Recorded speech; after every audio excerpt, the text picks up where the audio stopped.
Razzle Dazzle. It's Body by Basil, the new exciting fitness craze that will get you Canary cry swole in no time at all. Just listen to these quotes from our participants. My muscles are huge. It's all or Nephilim. You'll be an apocalypse warlord in no time.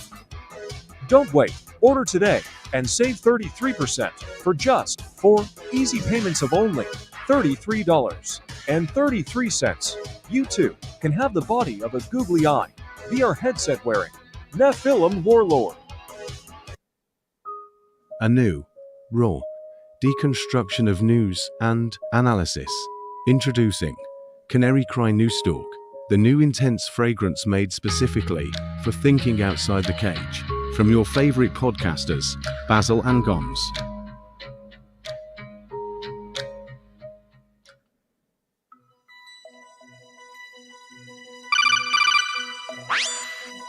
Gons, can you hear me? I'm hearing reports about a prototype Flippy arm. Don't tell me. Flippy is coming for our jobs. That's right. You know what this means. Yeah, it's wake-up time.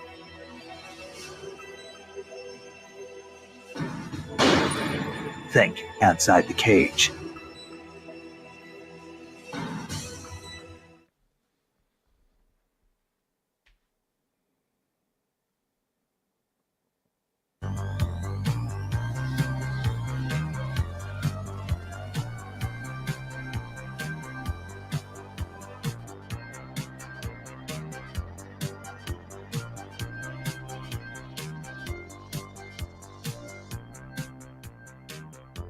Hey everybody, what's going on out there in Canary land?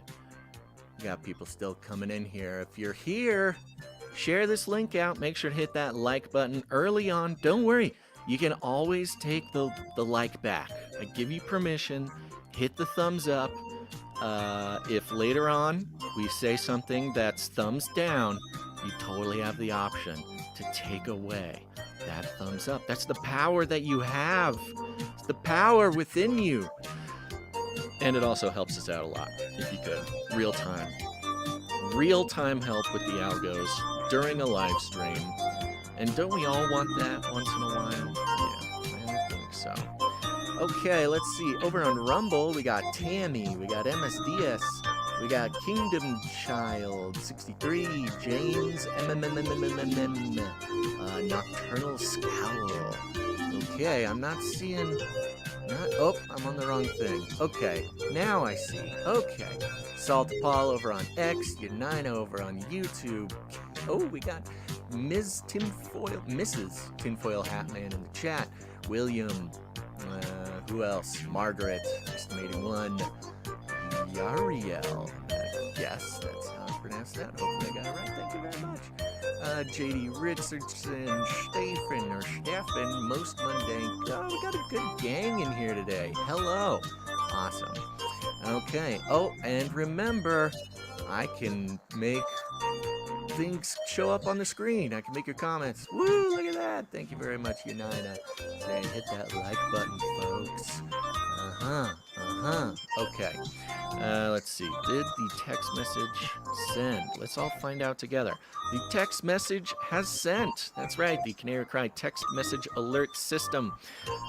Look, some of you get notifications. Most of you don't get notifications. Some of you get them sometimes. And here's the thing. If you want to make sure that you're always aware when we are going live, go ahead and text the word Canary to 877-740-3226. That's the word Canary to 877-740-3226.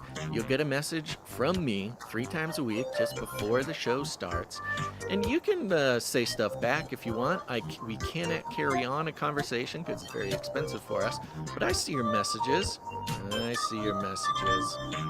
Somebody said, yeehaw! Yeehaw to you. Congratulations on all your hard work, Basil. It's impressive.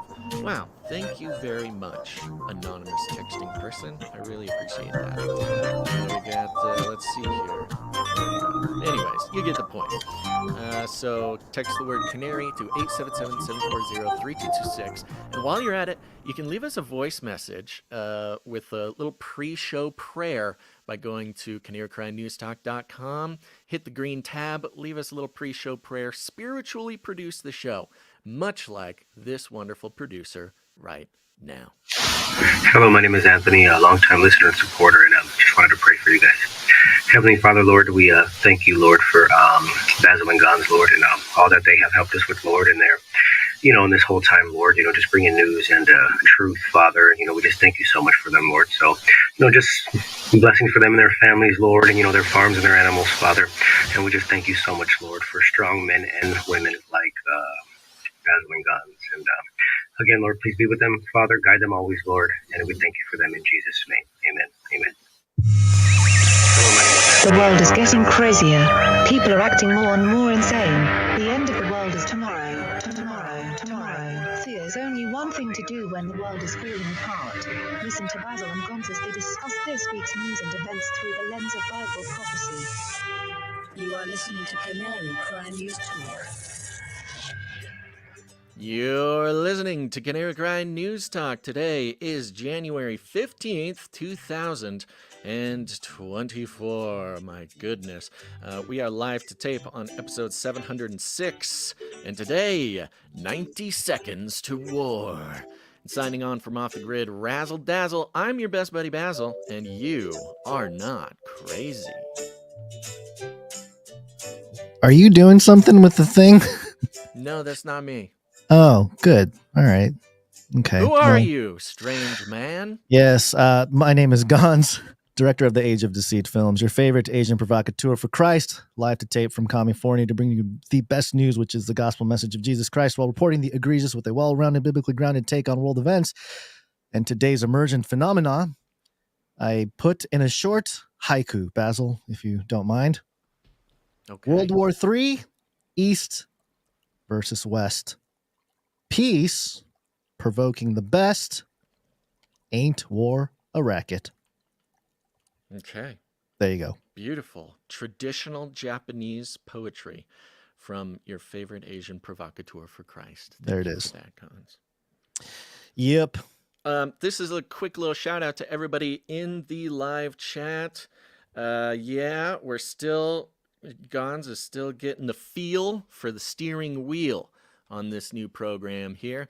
So here's the thing. What's happening I know now? people can sense issues with the live stream audio. Please describe what the problem is. If there's a problem, don't just say, hey, sounds funky. Describe what the problem is so Gons can more accurately address the problem, and we don't have to necessarily sort of pause the show and ask about it. So look, we all sense some adjustments going on with the audio with this new streaming platform, and we're not going to blame anybody but ourselves. In fact, you can just blame me. Don't even blame Gons. I will be the rag man when it comes to the technical aspect of this. Yeah, so you're coming in a little light, so I turned you up in the thing, and I think you're louder now. I think you were too quiet. So Yeah. I had some funky stuff too, but no need to address it now. Everything sounds okay as far as my side goes. So, with that, Gons, we're going to do something incredible, which is give a disclaimer, just in case any YouTube people, have any problems with people talking about stuff they're not supposed to talk about. It's time for a disclaimer. Now listen up, YouTube. That's right. And just for all the content moderators and censorship managers out there, be they robots or humans, everything you hear on this show comes directly from the mainstream corporate news media. We do not claim to be experts on healthcare, geopolitics, military strategy, corporate law, or the moral and ethical implications of any of these topics, nor do we implicitly or explicitly support or subscribe to any sources or narratives containing misinformation, disinformation, or malinformation, as defined by the Department of Homeland Security. We're good boys. All right, YouTube, we're good boys. Yes, we are. Don't you worry. And let me give you a rundown. Oh, no, here's Basil. Let me bring you up to speed. At the top of the show, we're going to give you some very interesting updates on some ongoing stories here on the show, starting with the extremist Jewish teens. And how exactly did they dig those tunnels? We got Brian Johnson, transhumanist, pumping himself with his teenage son's blood, starting a business. He's already a billionaire, so this is, he's got a lot of seed money. But you can't guess. Well, you can if you're looking at the screen, but the price per month of his anti-aging project blueprint will not surprise anybody. Quick update for Mr. Fauci. That's right, we haven't forgotten about you. Just some more details as to how he really felt at the beginning of the pandemic. Then, checking in with Flippy. You know what? Flippy, the robotic arm, flipped your burgers, flipped our, economy, and now we'll be flipping our own bodies. Watch out. Hide your kids, hide your wife. Flippy has got a new job. And then during the middle section of the show, we're jumping in to some big headlines, some big things going on in the Middle East, as well as a little history lesson in regards to what's going on in the oceans, where the merchants move their wares. And then a quick, let's see here, what else we got going on, blah, blah, blah. Oh, yeah, the Doomsday Countdown. Pay attention, folks. And then a goat born with a human face. Days of Noah. End of the show. Stick around. But Gons, first, our lead stories. Kabbalah. Kabbalah is a belief system that predates religion. Kabbalah. It's incredibly scientific. It's incredibly scientific. Yeah, well, according to some of its followers, sure. If you're digging Was that tunnels, Madonna? Of course it's Madonna. Who else would it be? Have you seen Madonna recently? It's kind of sad to see. She was like in a coma for a while or something recently. Yeah, it's not looking too great. But this is NewYorkPost.com with the headline, Extremist Jewish Teens Secretly Hired Migrants to Dig Covert Brooklyn Synagogue Tunnel, Shawshank Style. So we covered the story last episode, and we were talking about how we're not certain exactly what was going on and maybe some of its implications, but I think it's a little bit clearer now given a few days have passed. But this is a story coming out on the 11th, and it says here, extremist students from an ultra-Orthodox Hasidic group secretly hired migrant laborers to help them build a controversial tunnel at the SEX world headquarters in Crown Heights, all to fulfill what they felt was a religious obligation to expand the holy site, the Post has learned. And, they give the details about the 3-foot-high, 20-foot-wide, 50-foot-long tunnel. And the quote here, "You've seen the movie The Shawshank Redemption. That's what these young men did at first. They dug and put the dirt in their pockets," said Eitan Kalmowitz, a member of the Lubavitcher community in Crown Heights. Later, the men, most of them in their teens and early 20s, took up a collection and hired a group of migrant laborers to finish the job, Kalmowitz said, describing the workers as, quote unquote, Mexicans. The Mexicans helped build out the tunnel. It was hired by these Hasidic extremists, young Hasidic extremists. So it's very interesting. Sort of, when you use the word extremists, and then the look, the perception of hiring Mexicans to do jobs, it's very interesting. There's some kind of triggering of racial war going on here. The workers. Yeah, I think the migrant part is very strange because they're not specifically saying like undocumented migrants or illegal migrants. It's just migrants, which means you are hiring regular people. Like why would the fact that they're Mexican mean anything unless they were illegal migrants or undocumented or whatever? Well, it's strange because from what I understand, and correct me if I'm wrong, but I live in California. A lot of physical labor are done by Mexican people. Right. They're out here all the time doing stuff, which is, that's how they make a living out here, and that's what they do. Yeah, it's how the Democrats. It's what the Democrats want. They want them to come in and clean the toilets and do the labor. Right. Pick the That's strawberries. in their own words. Yeah, but New York, I don't know that it's known for a booming migrant Mexican population. Well, there. it sure is now, thanks to Greg Abbott. Well, it's interesting. Also, just reading on here, the workers lived at an abandoned building that contained a men's ritual bath near Chabad World Headquarters at 770 East Parkway, known in the community simply as 770 for the duration of the clandestine work. Kalmowitz said, quote, "The Mexicans lived in the building for 3 weeks during the work," said Kalmowitz, adding that the migrants did the work, quote unquote, correctly and installed support beams. Quote, "They slept and ate there because it was a secret operation." Interesting. The little, there's like a little pro-immigration. Again, the message of like, who's going to clean your toilets? Oh, they had migrants come in and build the tunnels, but they did a great job. They do it correctly. They install the beams. These 20-year-olds don't know what they're doing. So yeah, all of this seems to be, in my opinion, now that it's been a few days, it seems to be just simply garnering a sentiment harvest of anti-Semitic stuff, or what can be labeled as anti-Semitic. As we go on here, we got Rolling Stone here. Twitter explodes with anti-Semitic misinfo after secret tunnel found under New York City synagogue. You can't write explodes. That's some sort of threat. It's not even, listen, okay, come on. Rolling Stone, it's X now. It's not Twitter anymore. They're holding on to the past. Twitter explodes. Yeah, well, it did explode. It turned into X. And it says here Monday night, we know all the details here. This article, I don't even think we should read it because it's... we don't need to reread it. Yeah. But here's they keep calling them extremist teens digging these tunnels. Yeah. And of course, that's a narrative crafting exercise from the powers that be. They're trying to make these young people, these young unmarried bachelors, sound like a real threat. Like, this is not just, hey, some fundamentalists, some Jewish fundamentalists, or some misguided youth or something.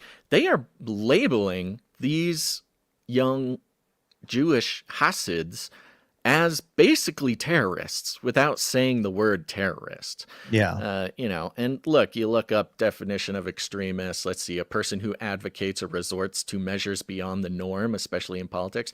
Okay, I guess digging a tunnel is technically beyond the norm. One who goes to extremes, a supporter of extreme doctrines or practice. Okay, again, the tunnel is kind of extreme. A supporter of extreme doctrines or practice, one who holds extreme opinions.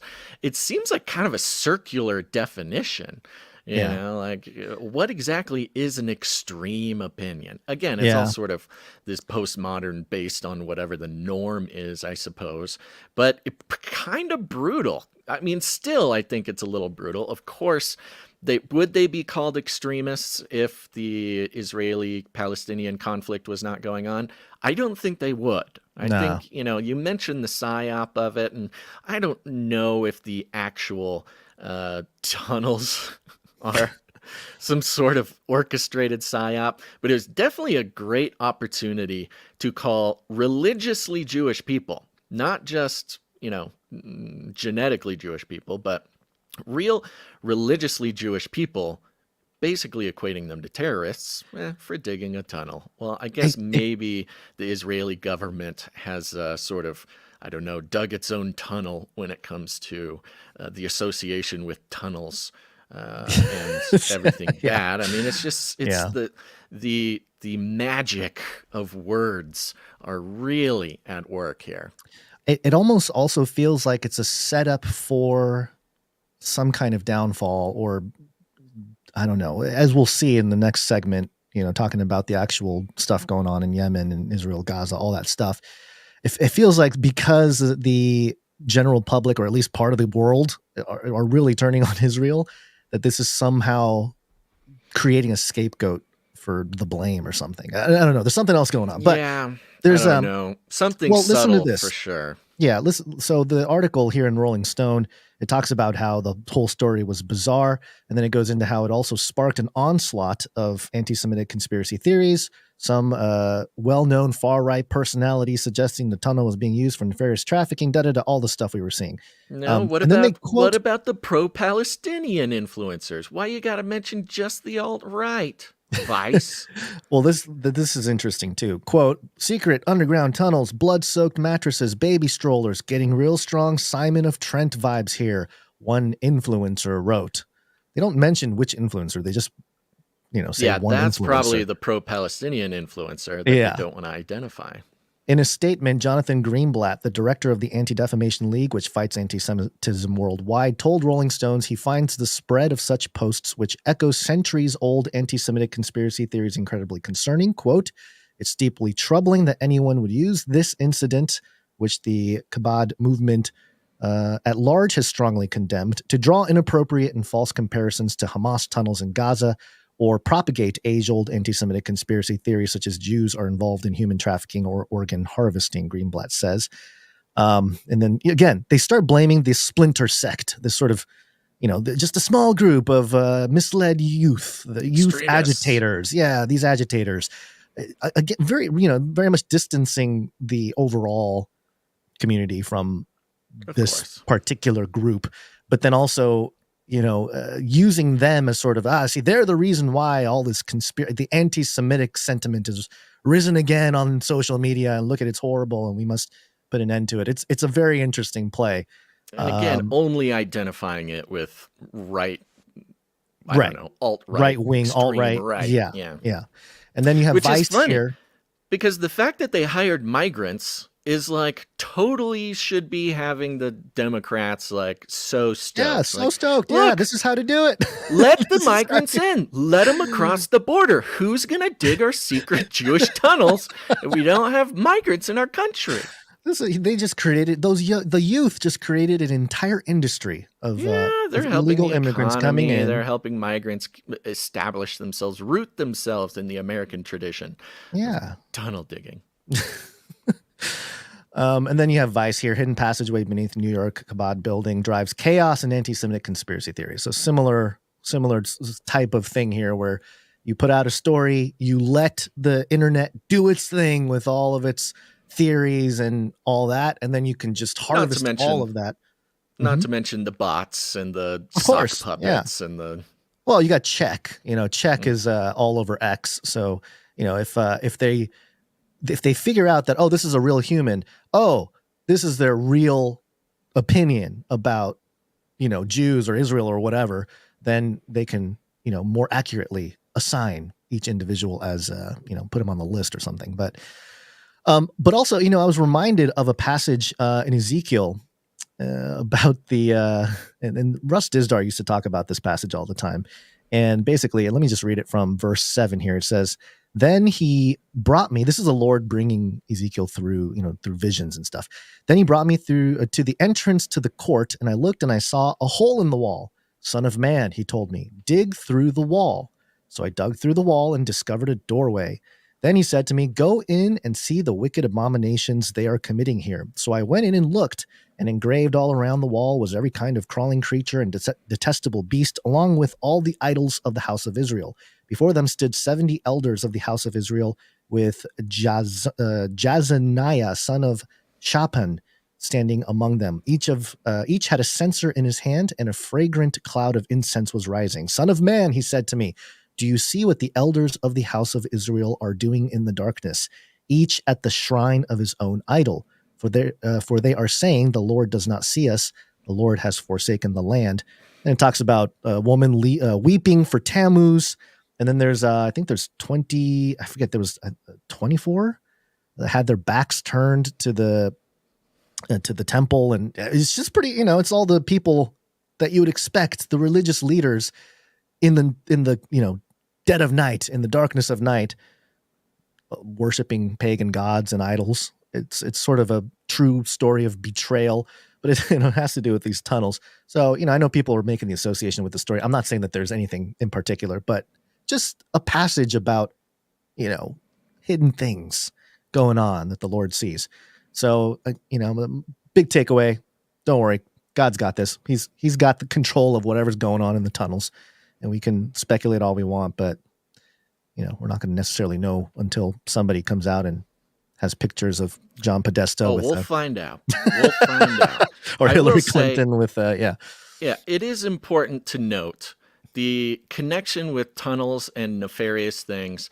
We got to be aware that that's very much sort of a created narrative. Who knows? Maybe there's a tunnel out there where something not nefarious happens. I haven't personally heard of this, but surely there's a tunnel out there where that's not sort of associated with evil stuff. But anywho, there's an update on that. They did use migrants, so now it's going to blow up the brains of anybody on the left or the right trying to decide exactly where Jewish tunnel digging lays on the sort of morality spectrum. This might also be a stepping stone into the general public getting more awareness about deep underground military bases. We're focusing on tunnels. What's next? What's deeper than tunnels? The secret bunkers where the aliens are hanging out and helping people build their UFOs or whatever. A little bit on the tunnel and the migrant topic. Sorry, Gons, I didn't bring an actual link for this, but here I can drop you one if it helps. But just a quick mention. Over the weekend, we all have become aware that the Texas National Guard blocking Border Patrol agents from accessing the stretch of the border. This is a big story that I want to spend some more time ranting on. But yeah, just a piece of news. Among the cascade, the avalanche of crazy news, we do have the Texas National Guard being deployed to keep federal Border Patrol agents away from the border.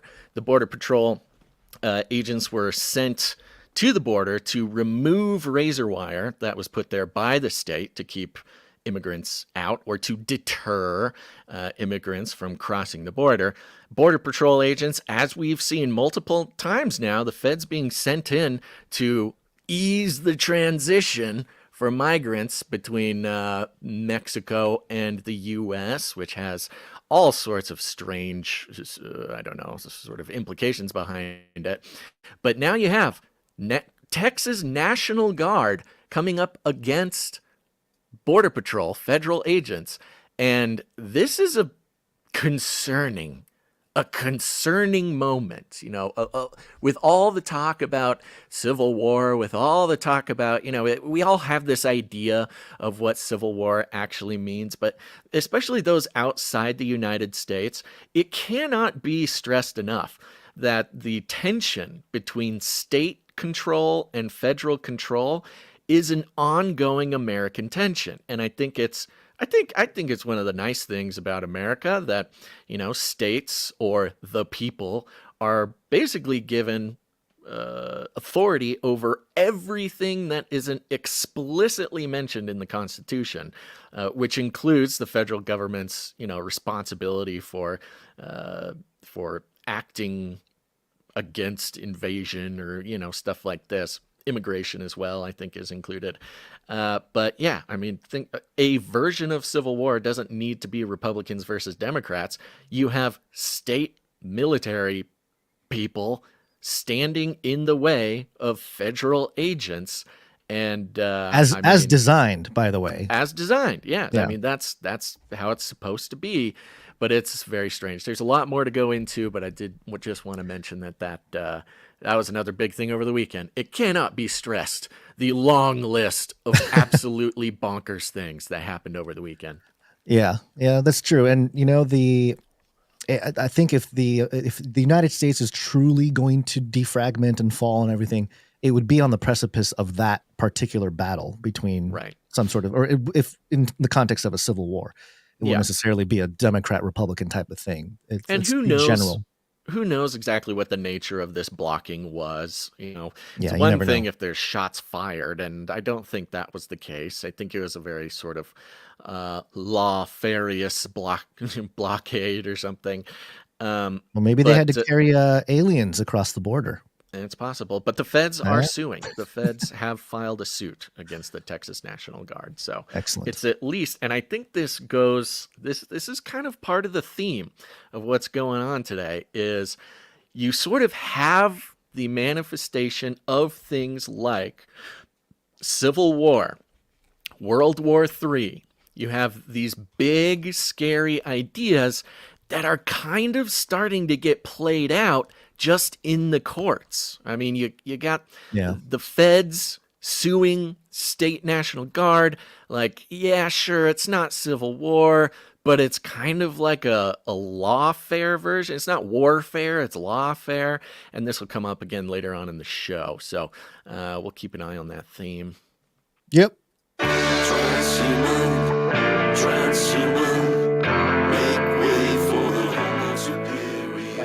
Is hopefully, with the advances in science, the first generation to live forever, or the last generation that's going to die.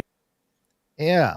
Tech mogul Brian Johnson launches a $333 per month anti-aging investment project blueprint. Of course. Of course. Of course. Brian Johnson, he's the guy, the billionaire guy who's taking blood from his teenage... You keep saying billionaire. I think he's a millionaire. I don't know that he's a billionaire. You don't think he's a billionaire? Like, I think I'll he's check. a billionaire. I'll check. It does say here millionaire tech mogul. Okay. Maybe he's just a millionaire. Well, that makes more sense. You know, he's looking millionaire. He's just upper middle class. You know, right, he needs to stay on his grind in order to make it to He's the got a long road 9-digit ahead. club or whatever. Yeah. Yes, so we've been following this guy step by step, and man, oh man, is his marketing team doing a great job with some, what do they call it? Organic marketing showing up in the news. But the guy who has not only made a habit of injecting himself with the blood of his teenage son to heal himself of age-related, existence, among other things. But now he's like monetizing the idea with a subscription for $333 a month. I mean, I don't know if he outright is coming out and saying that, occult magic is a part of his anti-aging scheme, but it certainly looks like it's at least in the fine print. Well, vampires. We live amongst vampires now. I think the vampires are transhuman. There's a little, we're at the New York Post, by the way, and there's, they have these more stories, little things here, and aging is a topic that they have. And the first headline under aging is Gen Z paralyzed with fear of turning 30, becoming, quote, unattractive hags. Quote, life might as well end at 22. If that really is the sentiment of a large segment of Gen Z, wow. That is the crowd that will pay $333 a month for Project Blueprint. Yeah. To be like Brian Johnson and stay young or something. That's true. And who knows who they talk to, but look, I am just barely in my 30s. Well, that might be an exaggeration, but you're barely halfway. I'm just barely outside of being a 20-something. And I said this a while back on the show. We have a lot of Gen Z who listen and watch this show. And I'm telling you, look, I was just there, guys. I was just where you are. It's going to end. You are going to turn 30. And it's okay. Being 30 is way better than being in your 20s. Don't let the culture convince you otherwise. Turning 30 is a huge relief. And look, every generation has been concerned with getting old. That's just the nature of being a human being. But look, guys, you're not the thing anymore. Trust me, it was concerning when I was moved from the target of all fashion, all marketing, all everything was targeted at my generation for a long time. And it's not anymore. That's not who we are. And I'm telling you, it is freedom. It is freedom to just be slightly outside of the crosshairs of every single piece of marketing in the world. So those who listen to this show, I I know that you're not concerned with the aging issue, but maybe a lot of your peers are. And look, I made a big stink about principles in our interview with Carl Teichribb and how, the secular media, the secular attention is somehow just astounded with the idea that somebody can have principles, and they find Christians who are principled, not unprincipled Christians, but principled Christians, they find inspiring. So just stick with that. It's probably the most valuable thing you can hold on to as you move from your 20s to 30s. Leave everything behind, but bring your principles with you.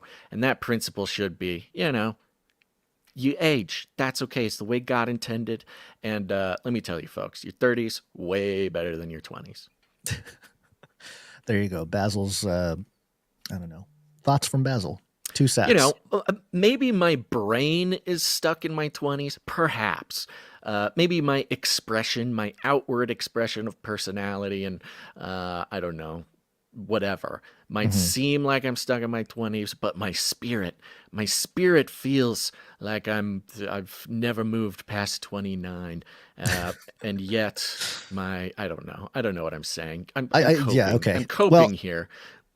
You get to be 33 if you make it a third of the way through your 30s. And so I've heard people say that 33 is like your peak it's a good physical state, when you're out of your 20s, but you're maturing, you're most mature, Oh, yeah. And maybe that's why Jesus was around that age when, I'll say the whole this. thing went down.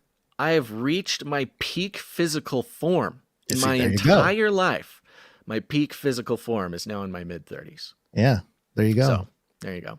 Well, right. This Brian Johnson guy, he's creating disciples. You got to pay him, but you pay him, and then he'll make you a disciple of his whole thing, which is a lot of it seems to be diet and exercise. Which, look, if you can do diet and exercise, you probably Body by Basil do pretty well. But of course, I'm sure you get all the secrets. They get essential capsules. They get all kinds of supplements. Blood. And then, find a family member you love and take their blood. There you go. So great. Thank you for the transhuman future. $333 a month, folks. What a deal. Yeah. Well, it says they're going to take 2,500 applicants or select 2,500. How many people are signing up for this thing? It's exclusivity. It's the exclusivity feature. It's a genius move. By the way, I did check the new Yes We Trust website. We can talk about it some other time, but we should have an exclusive $333 subscription plan. Well, you know who has an exclusive take? Science is truth. Data. You do not know what you are talking about. Fauci. Haven't heard from Fauci in a while. He's coming back, man. He's making the rounds. New York Post again. This is very heavy New York Post at the top here, but COVID, 6 feet social distancing, quote, sort of just appeared, likely lacked scientific basis, Fauci admits. Which we've known for a long time. The 6 feet social distancing was entirely built on nothing except for some weird bad piece of science that was disproven from the 1918 flu pandemic thing. Right. It was an old archaic. You might as well have been telling people that your humors cause your sickness and you need to bloodlet yourself to cure something. I don't know. Ask old-timey people. But that's basically where that came from. But let's see what Fauci says. Okay, Dr. Anthony Fauci confessed to lawmakers Tuesday that guidelines to keep 6 feet of separation ostensibly to limit the spread of COVID-19, quote, sort of just appeared, end quote, without scientific input.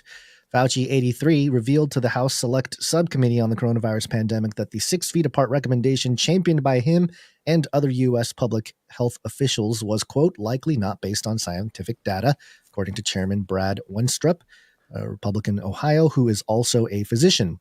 Schools nationwide remain closed well into the second year of the pandemic as a result of the social distancing guidelines, which were disputed by both research studies and other health officials. Quote, it never struck me. Sorry. So that's the rub. I've heard people discussing this, and maybe they're just not reading into it, but they're like, oh my gosh, the 6 foot apart thing wasn't anything. Wow, it's so random. Well, they were trying their best. But now the people who said, 6 feet apart was for AI to scan your face, or the 6 feet apart had some occult, magical significance, and it was part of the spell being cast, or as part of the social engineering for no reason. They're starting to not sound so crazy anymore. Yeah, why else would you roll it out there? And the numbers of people talking with about such fervor. Yeah, of course. Yeah, and we talked about the people. You stand 6 feet apart. You get the 666 everywhere. There's sixes everywhere, all over the place. Quote: "It never struck me that 6 feet was particularly sensical in the context of mitigation." Dr. Ashish Jha, there he is again, the dean of the Brown University School of Public Health, who served as President Biden's COVID response coordinator for 15 months, told the New York Times in March of 2021. Wow. Aye. 2021. From the beginning, they knew that it was nonsensical. 3 years.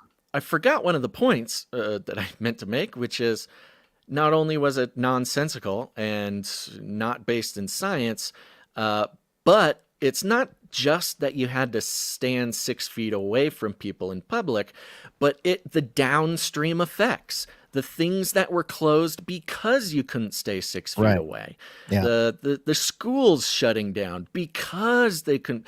It was based on nothing, but had enormous consequences for the downstream effects of the pandemic plan.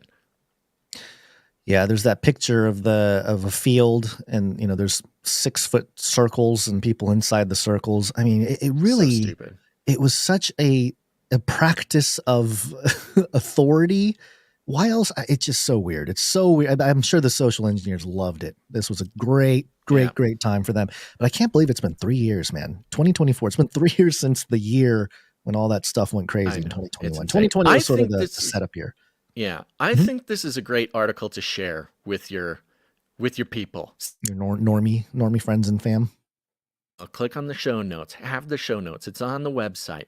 Save this link, because I don't know, for some reason, this particular data point of how things were done wrong is so powerful. Again, because of the downstream effect, but also because it was one of those things, kind of like masks, that people are like, yeah, it just makes sense. It's just science. You're so stupid because you don't believe the science. And the quotes from Dr. Ashish Jha and Fauci just literally, people will still, the experts like these two will still defend masking, until the day they die.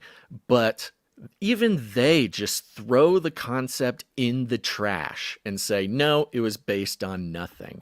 And if something this big, this important, which shut down so much of the economy strictly for the 6 feet apart thing, is based on nothing, and they knew about it, at least in 2021, surely they knew before, but they at least said it out loud in 2021. I mean, that just crumbles so much of the edifice that is still sort of hanging on in people's brains and their opinions about the whole thing. It does feel like way more people are aware of the nonsense, in hindsight. It's becomes growing. Clear. And because the majority, it feels like the majority of the population are sort of on board of like, yeah, it wasn't really exactly what we were told. Kind of. There's still things that they're hanging on to, we didn't know. I think specifically they did the best they could. Sure, nobody knew. We didn't have the facts or whatever. But with this one in particular, it's so blatantly they knew. They knew and they lied. They just lied is what they did. Yeah. I think it's sort of especially powerful in its simplicity, Yeah. And you brought up the masks, and the biggest point that I remember that really defeated the mask point was the New England Journal of Medicine publishing that masks are a talisman, and it might help the psychology of nurses and doctors, from the stress of what's going on more so than anything. Togetherness. It makes you feel right. It's like you're I couldn't all believe fighting I was reading the it same enemy. in the in a scientific journal to say that a mask is a talisman. It doesn't actually have the effects. So yeah, I don't know. You're right. This is all based on lies, but will there be actual consequences? I don't know. I don't know. The public humiliation maybe is enough for Fauci, but he's 83. I don't know. He's still getting his pension. Yeah, he's getting his cash. He's fine. So I don't think we're going to see anything come of him. Any kind of true punishment, but we'll see. I don't know. All right, what is it? It's Monday. It's Monday. It's Monday. Gary, what day is it? Monday. Monday. Sounds like somebody's got a case of the Mondays. Gary, what day is it? Monday. It's Monday, Gons. We made it again. We survived the weekend, and we're at it again. We hope everybody liked the interview with Carl Teichgreb. I know great friend of the show. Love his work. Love everything he's got going on. But it was nice to get him in and talk about stuff that was not Burning Man. I feared that perhaps we had pigeonholed him with our sort of previous interviews and stuff like that. So I thought it was great to get him in on some other topics there. Yeah, some disturbing quotes that he shared with us out of his book that I missed that quote before. So some pretty crazy ones. Go check it out. Yeah. I just wanted to briefly mention BlackRock is a financial giant. It's the largest investor on planet Earth. Yes, they are. And, it's always kind of troubling when Larry Fink of BlackRock starts saying things that you were saying 6 years ago, 7 years ago. Yeah. You got sick of me yelling about tokenization, Basil, that they're going to tokenize everything. Yeah, it's my big thing. Sick of it. 8 years ago or something. They're going to tokenize the whole world. Every piece, every asset will be tokenized. Yeah, well, that was the fun part about NFTs. That was the NFT craze. Essentially, was tokenizing stuff, and the idea was we can make everything an NFT, not just a JPEG, but also each one of your teeth can be tokenized, and trees can be tokenized. Yep. So in light of that, real quick here, BlackRock chief Larry Fink sees crypto ETFs as, quote, stepping stone to tokenization. Uh-huh. He agrees with me, Basil. BlackRock agrees with It's true. In fact, not only do they agree with the tokenization thing, but I think they're getting ready to be the clarion call to upgrade traditional finance from certain aspects that have been around since the 60s and 70s, and modernize some of that. And Wall Street world order when it comes to finance. Yeah, of course, you got a great reset in finance too. Which COVID, by the way, was a big catalyst to all of this: inflation, the printing of the money, all that stuff, leading to more people in the world paying attention to crypto and stuff like that, especially Bitcoin. He says, quote, these are just stepping stones towards tokenization, and I really do believe this is where we're going to be going. We're going to be going to tokenization, according to Larry Fink. And I think BlackRock might, because we had Pastor Coin on an interview, 2 episodes ago, I think. And, he's up in Canada. I've had a lot of Canadians on Canary Cry Radio. I just realized. I think our last 2 guests have been Canadians. But he was saying that Trudeau, the government, they're not smart enough to issue a CBDC. They can't even get their website right. How are they going to actually issue a CBDC? And I think this is the road where, companies or groups like BlackRock will issue a stable coin. They're going to call it a stable coin, which is supposed to be pegged to the dollar, but it'll be more so like a CBDC, like a covert CBDC. And there might be some already existing crypto blockchains that are going to be leveraged to upgrade traditional finance. And rumor has it, and again, this is not financial advice or anything. I'm just saying this is stuff that I've seen floating around out there.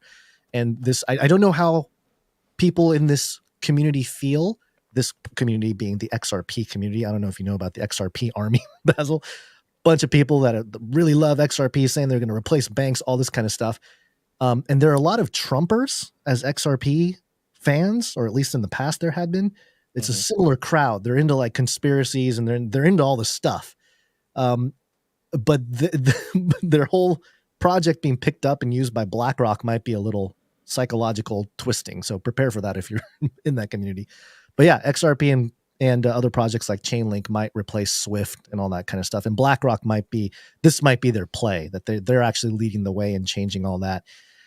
So, people think it's a good thing, but the tokenization, I can't believe he used the word tokenization. Unimaginable. If I told you, Basil, that Larry Fink of BlackRock is going to talk about how he's tokenizing everything this year, you probably thought I was crazy, but well, there you have it. You know what it says to me is it's so easy for sort of passive observers on the internet when these sort of very popular, trendy things come up, like tokenization. It's easy to just be like, it's going to be here, it's going to be gone, it's not a big deal. These things come, they go, they pass. It's just ignore it. It's no big deal. But much like, kind of like the metaverse, the metaverse, everybody thought it was dead, and then it kind of came back, but it's kind of, still dead a little bit now. But when you have institutions behind the concept, maybe there's not a whole bunch of great PR or buzz or heat on social media, but when you get a very tenacious billionaire, has an idea stuck in his head, sure, you may not hear about it for a couple of years, but it's in the background, it's running. Much like us and purchasing URLs, Gons. We had some emails come up telling us that we have some URLs going to renew for this year. And I thought it'd be fun to just review them real quick. Okay, great. Okay. Let's do it. And maybe we can remember why we got these URLs. Because, sometimes they're kind of like the candy bar at the checkout station. You just see it, an instantaneous moment of dopamine causes you to purchase it, and you'll think, we'll figure it out later. It's a great business idea and so forth. It's just like $6 a year, it's not a huge investment. So here's a couple of them. The one that caught my attention was podcastshamans.com. Podcastshamans.com. I don't remember why we purchased this. It might be a good play over the next few years. You never know. These shamans that are podcasting really want to get into a community, and you can see it like a service, kind of like a service. Like if somebody wants to start a podcast, they don't know how, they don't know which, hosting to go with, or especially with podcasting 2.0. Especially shamans. They're supposed to be out in the woods. They don't have technology. How are they going to start a podcast? Maybe they could do it through the spirit verse dimension or something. I mean, considering the digital realm is sort of analogous to the spiritual realm, but you got all these podcasters who are not on, say, podcasting 2.0, and they're going to start getting canceled. They're going to start, they're not future proofing. Come, follow the shaman. Let me lead you through the future. Oh, gosh. Okay. What else? Give me another one. We got, of course, a classic flippyupdate.com. Of course, yeah. Renewing this month. Great. Here was an interesting one. Spiritualturingtest.com. Ooh. Remember that? I think this had to do with robots and how they're better at spirituality than humans. Yeah, probably. You were probably inspired to do that. I don't recall the details of that one, but I think there's a lot of options there. I think there's a lot of potential. Yeah, just get all the bots to show up and take a survey. Get the sentiment of the bots and the robots. It's also sort of spiritual or biblical rather, in that test the spirits. It's an important thing to do nowadays. That's what I'm saying. Take a survey, see how they answer the question, and then they will be considered. Bots working for God or bots working for Satan. Sure. See, this one I do remember. This is antarcticbiorepository.net. You went with the .net, huh? You wanted it so bad. No. Let me lead you down a path. Logic path, okay. Yes, this was a path that we went down almost exactly a year ago. Yeah, I kind of remember. Antarcticbiorepository.net AntarcticBiorepository.network, AntarcticBiorepositoryNetwork.com, Okay, yeah. All right. AntarcticBiorepositoryNetwork.org. You bought how many? We got a lot of options. We got 4 different options. When GoDaddy says, hey, what about these 8 others that are similar? And you said, yes, yes. This was because of an Antarctica story that we did. And there was a fellow, I can't remember what it is. I'd have to look it up. We could probably look up Antarctic Biorepository Network right now, but it was something like some guy was trying to build a network of scientists. Yes, because like artifacts being shared or something like that, if I recall. Yeah. There's something with artifacts. Samples and stuff, like dirt samples. Remember they found COVID in Antarctica dirt samples? And I don't know if it was related or not, but these Antarctic dirt samples and ice samples, there wasn't enough of them for all the scientists to study. So he wanted to make a network of Antarctic bio researchers to share these samples. And they did not have a website yet, so I just went ahead and grabbed a few for them. I just to open up service. Just open up a conversation. I want to talk to the Antarctic Biorepository research. We're big on Antarctica. Yeah, I found the PNAS article here. I'm not going to pronounce that the wrong way. The time is right for an Antarctic Biorepository Network, December 2022. So there you go. There you go. I think you got some contact info here that you can go after the authors and present you should actually pop that link into our private chat just so I have it for later. Got it. Because I got to send a little email. I'm holding on to all these great URLs for them. The future is in Basil's hands. Yeah, I'm not trying to extort this non-profit group of scientists. I just want to open up a conversation. Yeah, that's what they all say. That's how it all starts. Yeah, right. Yeah. All right. Basil's Bunker, basilsbunker.com. Of course. Coming up. Maybe it's a sign. It's a sign. When I mentioned Basil's Bunker and the idea behind Basil's Bunker, I got a lot of people responding, and I want to say, if you were one of those people who responded, I have not forgotten. The holidays came, the holidays went, it's the new year. Basil's Bunker is still very much alive in my brain, and keep a lookout. I'm going to be sending out some emails to people who responded about Basil's Bunker. We're talking about a sort of a prepper, either subscription or store, but it's not just, the regular fire starters, freeze-dried food, but it's also tools for evading things like AI cameras, facial recognition. We've talked about the facial recognition jewelry. You're so close to the camera. Sorry, hold on, settle down. I have this. Okay, so one of them is this, Gons. Let me see if I can do it with my VR headset. You got to put it in front of your mic. I know. Whoa. What do you see? Nephilim finger? Yeah, an extra finger. Now, look at that. If you're caught on camera for whatever reason, if you have 6 fingers, you can say it was AI. It's obviously AI generated. Look at that. It's not really me.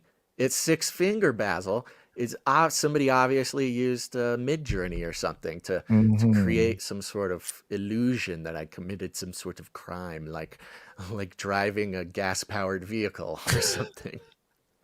So there's one. That kind of stuff. That's going to be the next, I guess, crime thing, is people with extra fingers, and then when the footage shows up, they'll point the fingers out and say it was AI. It's not real footage. Exactly.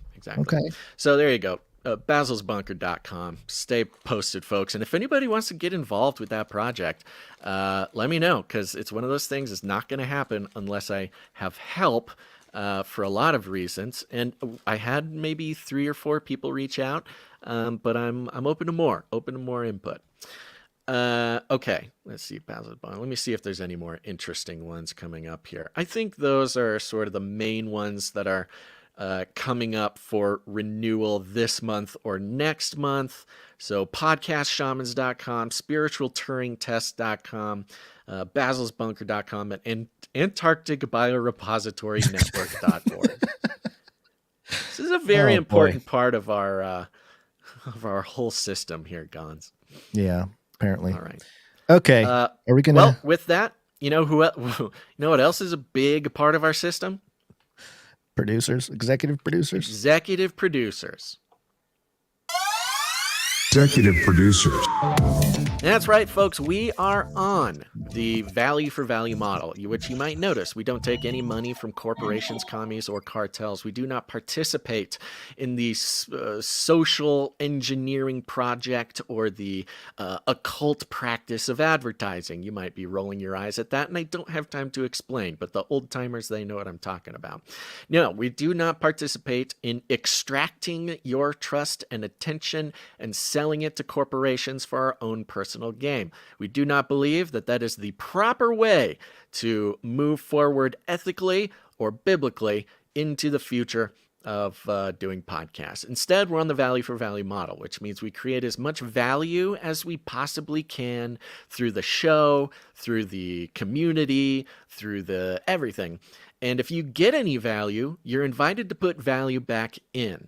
And I get it. It's a paradigm shift. It's hard to justify putting value into something you get for free, but it's because of the less than 1% of listeners to this show who put value back in with their time, their talent, or their treasure. It's not just all about money, but if you have a talent or you give of your time or any of these things, putting value back into the system is what keeps this show and community alive.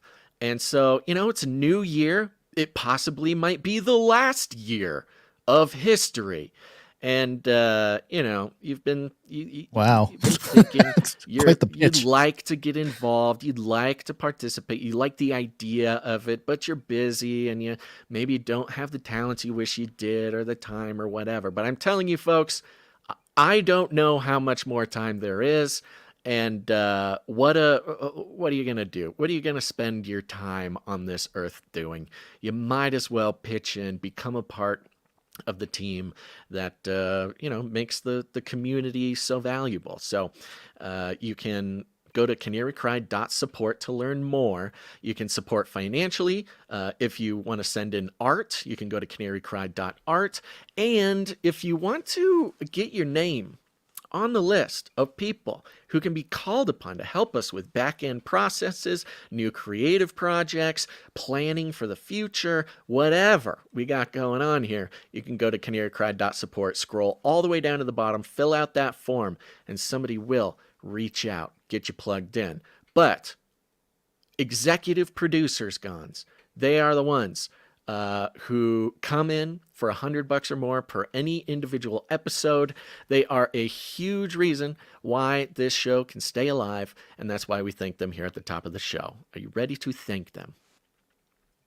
Yes, sir. Okay, here we go. We're starting out with the one, the only. You know him, you love him. It's executive producer, Sir LX Protocol V2 Night of the Berean Protocol. Where's my magic sound? Oh, hold on. Yeah, where's it? Here we go. Ah, there we go. Wow.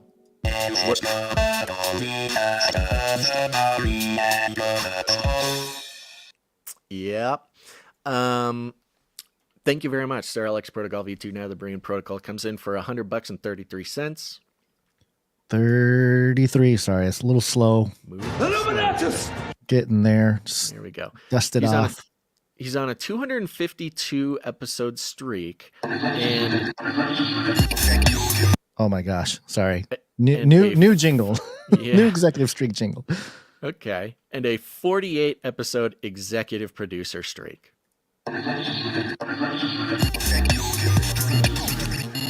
There we go. Ooh, that's fun. Yeah.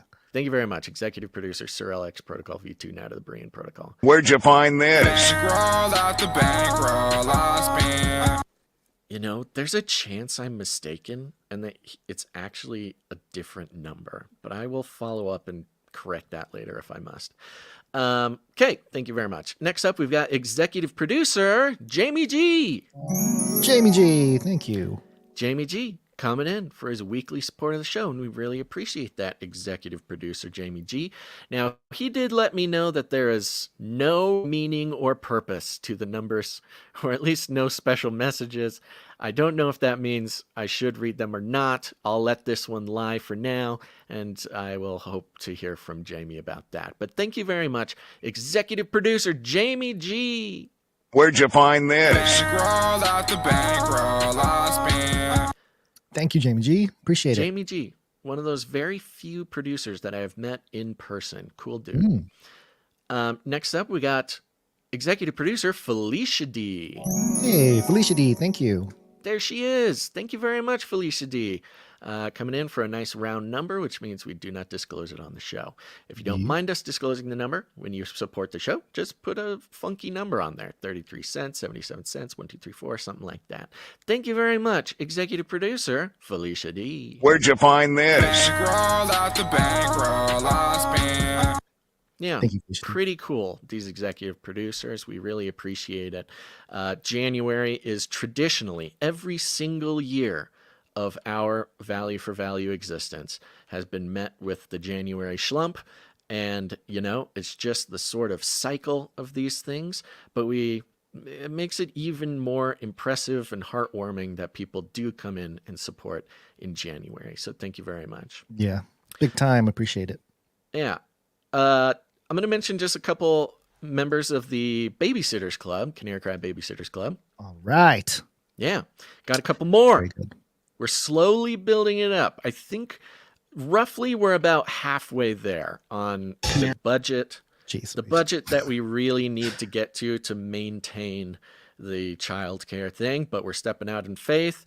We're hoping that the value of the not screaming kids on the show and the focus of Gons and everything that is good, and also not sending those kids to some weird, I don't know, public school, something or other, where they're reading them books that they're allowed to read in California and teaching them weird stuff. That's not no, worth thank you. it.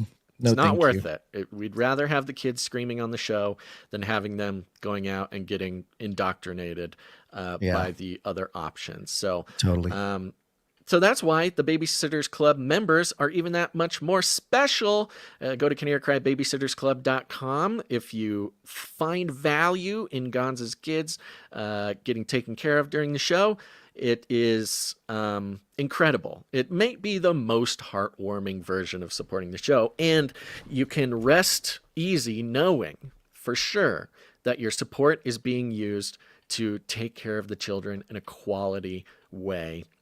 By paying for 1 hour of babysitting per month by signing up. canarycrybabysittersclub.com. Sorry, that's Canary Cry Babysitters Club.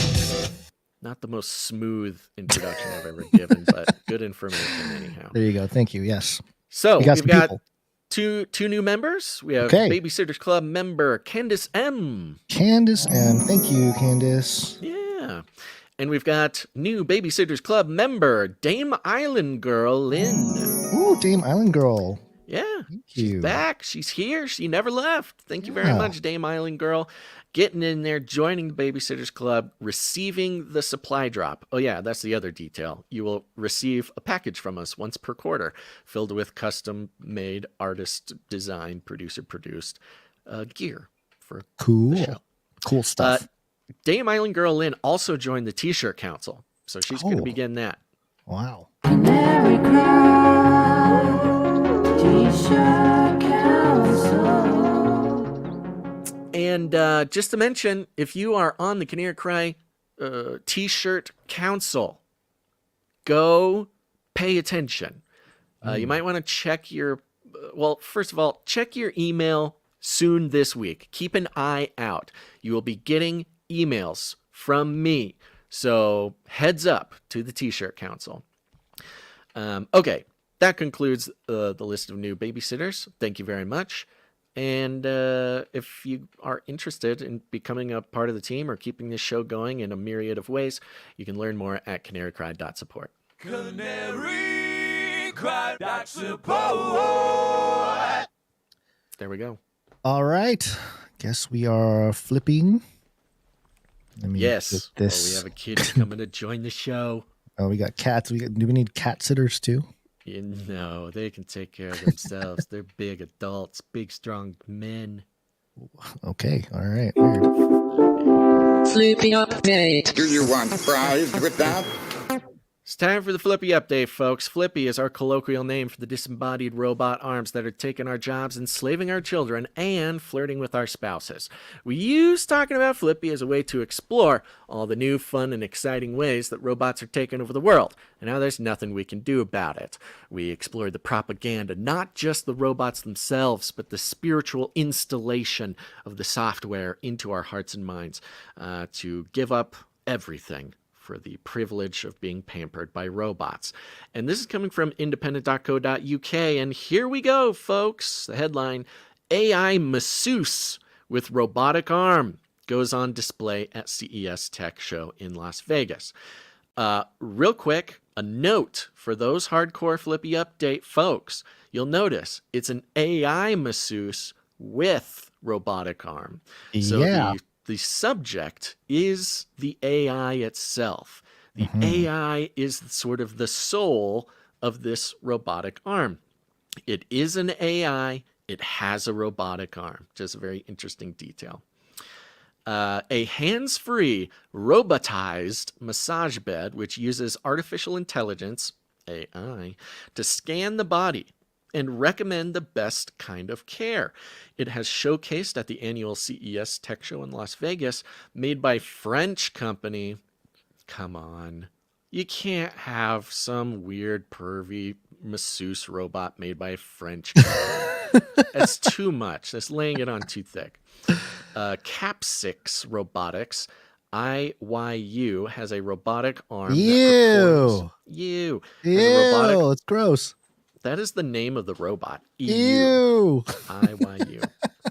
Has a robotic arm that performs a variety of techniques. Oh, boy. Including massages for pressure or a deep massage for muscles. Okay. I thought pressure is also on the muscle, but did Yeah, the I wonder AI what write this or what? I think maybe they meant stress, like a massage for stress.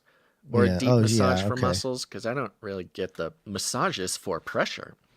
AI also featured elsewhere in the exhibition, such as Bali, Samsung's home companion robot, which follows users around and helps them with daily tasks. We've covered Bali, of course. Ew.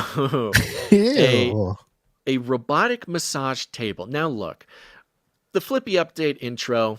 You know, they're taking our jobs, enslaving our children, and flirting with our spouses. We have seen other types of robots that are meant to replace human partners. We've seen this for quite some time, but they do just keep getting more and more, hands-on. Hands-on, right. And this might be the most hands-on version. I mean, what's more sort of intimate? That's part of the thing about massages. Now, everybody who gets massages for their own reasons. Maybe you're the strongest man on earth and your muscles need medical attention because of just how beefy and impressive they are, like me. Or maybe, you're just kind of lonely and, you talk to any masseuse. Have you ever known a masseuse? Not really. I can't think of anybody who was a masseuse off the top. I mean, I've known of, people in the community and stuff. Right. You've never known one personally. Not, well, yeah, kind of, but not. Okay. Just really, yes or no. It doesn't matter. Not really. No. I know a couple of masseuses personally. I either know or have known. They're not my best friends, but we've had great sort of personal relationships. And I have teased them about being masseuses. Because it's an easy thing to tease. I was like, what do you do? Oh, I'm a masseuse. Oh, so you just go around, squishing people or you're just going around getting your hands on it. It's an easy profession to sort of tease. And yet, I have gotten a lot of very thoughtful, very earnest responses about why people become masseuse. They, it's very healing. They want to heal people. I knew one who was a little bit more of a new agey type of person. Sure, my energy can heal their Right, energy, and it's I just want to do good and heal somebody one by one or whatever. And I believe them. I think you need to have. You don't become a masseuse because you didn't have other options. Sure. It's sort of a very specific thing. And look, okay, I get it. I think the world does need massages. I totally agree. I appreciate the profession, especially when it is just that, professional. If our world leaders had robot masseuses that didn't get tired, maybe the world will be more peaceful. Because they're all just going out. They're relaxing more. Instead of. There is a little bit of the concern that massages on planes were a bit of the, the Epstein thing. Look, it's not without concern.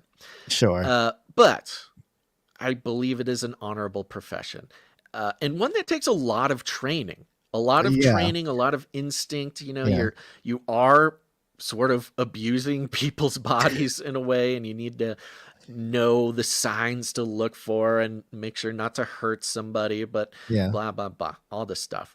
Sure. Yeah, I guess I've known sports therapists, so they're sort Similar. of like masseuses, yeah. But a part of that is this thing where very rarely do people come in physical contact with other people.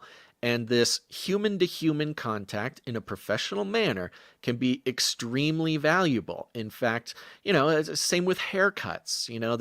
There's a case to be made that getting your haircut, is an incredibly intimate thing and perhaps fulfills some sort of need for human contact that maybe lonely people. Social, I'll say, especially in the context of elder care.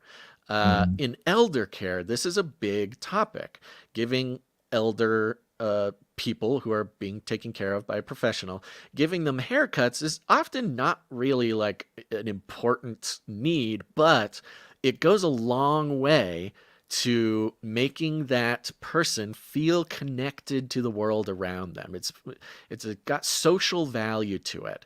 And to be touched by another person in a professional and medical manner, can hold a lot of sort of at least emotional value, especially if people have problems with feeling unwanted or feeling, a lot of self-confidence issues. Nobody would ever touch me. I'm gross. I'm, this kind of sort of emotional things that masseuse and barbers all sort of participate in a very professional fashion. I cannot stress it enough. What are you talking about, Basil?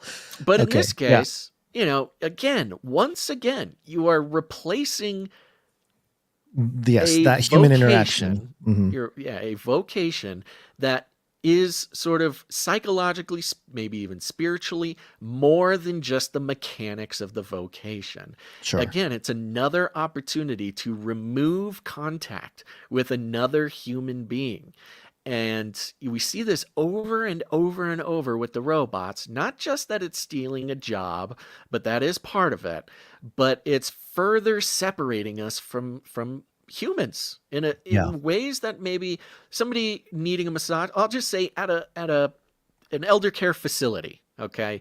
You've got it's very common for them to bring in a masseuse once a week and give the people being cared for massages, not just because they're, lifting heavy weights and turning over cars and ripping phone books apart, but also because there is a measurable health benefit to coming in contact with another person, both physical health and mental health. And once again, this massage robot, of which there have been so many robotic massage alternatives already. Yeah, I was going to say the massage chair is sort of the...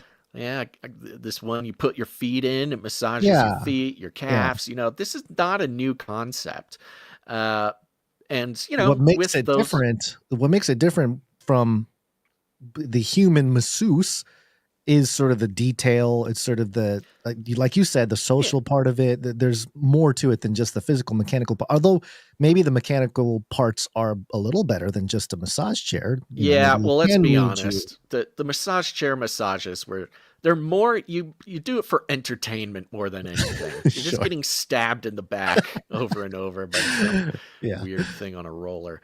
All right. But anyways, yes, this is an actual robotic arm with a strange flesh-covered nodule, or flesh-colored sort of nodule on the end that it uses. It's very much meant to replace the actual masseuse. And I think once again, we've got not just the robots taking jobs, although that is a concerning part of it, but also replacing an emotional need of human beings that I suspect cannot be replaced by a robot and will only further contribute to separating people from people, causing not just emotional problems or spiritual problems, but also straight up health problems. I mean, and with as many robotic arms, especially lately, that we have seen stabbing factory workers, crushing them, grabbing them and packing peanuts and sending them to Timbuktu. We have seen an unlimited number of robotic arms killing or maiming people who dare to get close to them. And now we are having the most intimate contact you can in a professional manner with a robot that at any moment, as soon as it gets the message from the Skynet, can go from a Swedish deep tissue to a really, really deep tissue massage that sort of punctures you and pins you to the bed in a sort of horrifying saw-like fashion. It's not good, Guns. It's not good. Well, number one, these army of these robot masseuse arms can effectively create their own Epstein type of situation, right? Get people to say things or do things, and then they'll have record of that. And but also, I was looking at this arm, and a human being. Look, there's strong people that are masseuses, but for the most part, you can't get entirely crushed, right? Unless the Hulk is massaging you or something. I don't know, man. I wouldn't put anything past them. Of course. But when you think about a robot arm of this type, where it's got these big sort of joints and it's all metal and all that, I'm just thinking max force. What is the max force of something like this? Which, just drive a hole right through your chest, Unlimited. Right? Unlimited. So compared to a human, the downfall or the potential downfalls or the risks are much higher when it comes to potential energy. That the massage lady at the place cannot punch through your spine. Right, that's what I'm saying. No matter how strong they might be, they won't just poke a hole right through your chest. Jenny Simon in the chat. The old people are mostly getting human touch and someone holding space for them. A robot can't do that.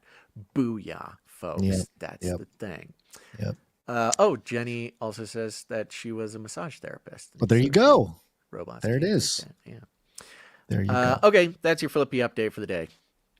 And you shall hear wars and rumors of wars. It's got to be biblical. Armageddon's on the way. Certainly feels like it is.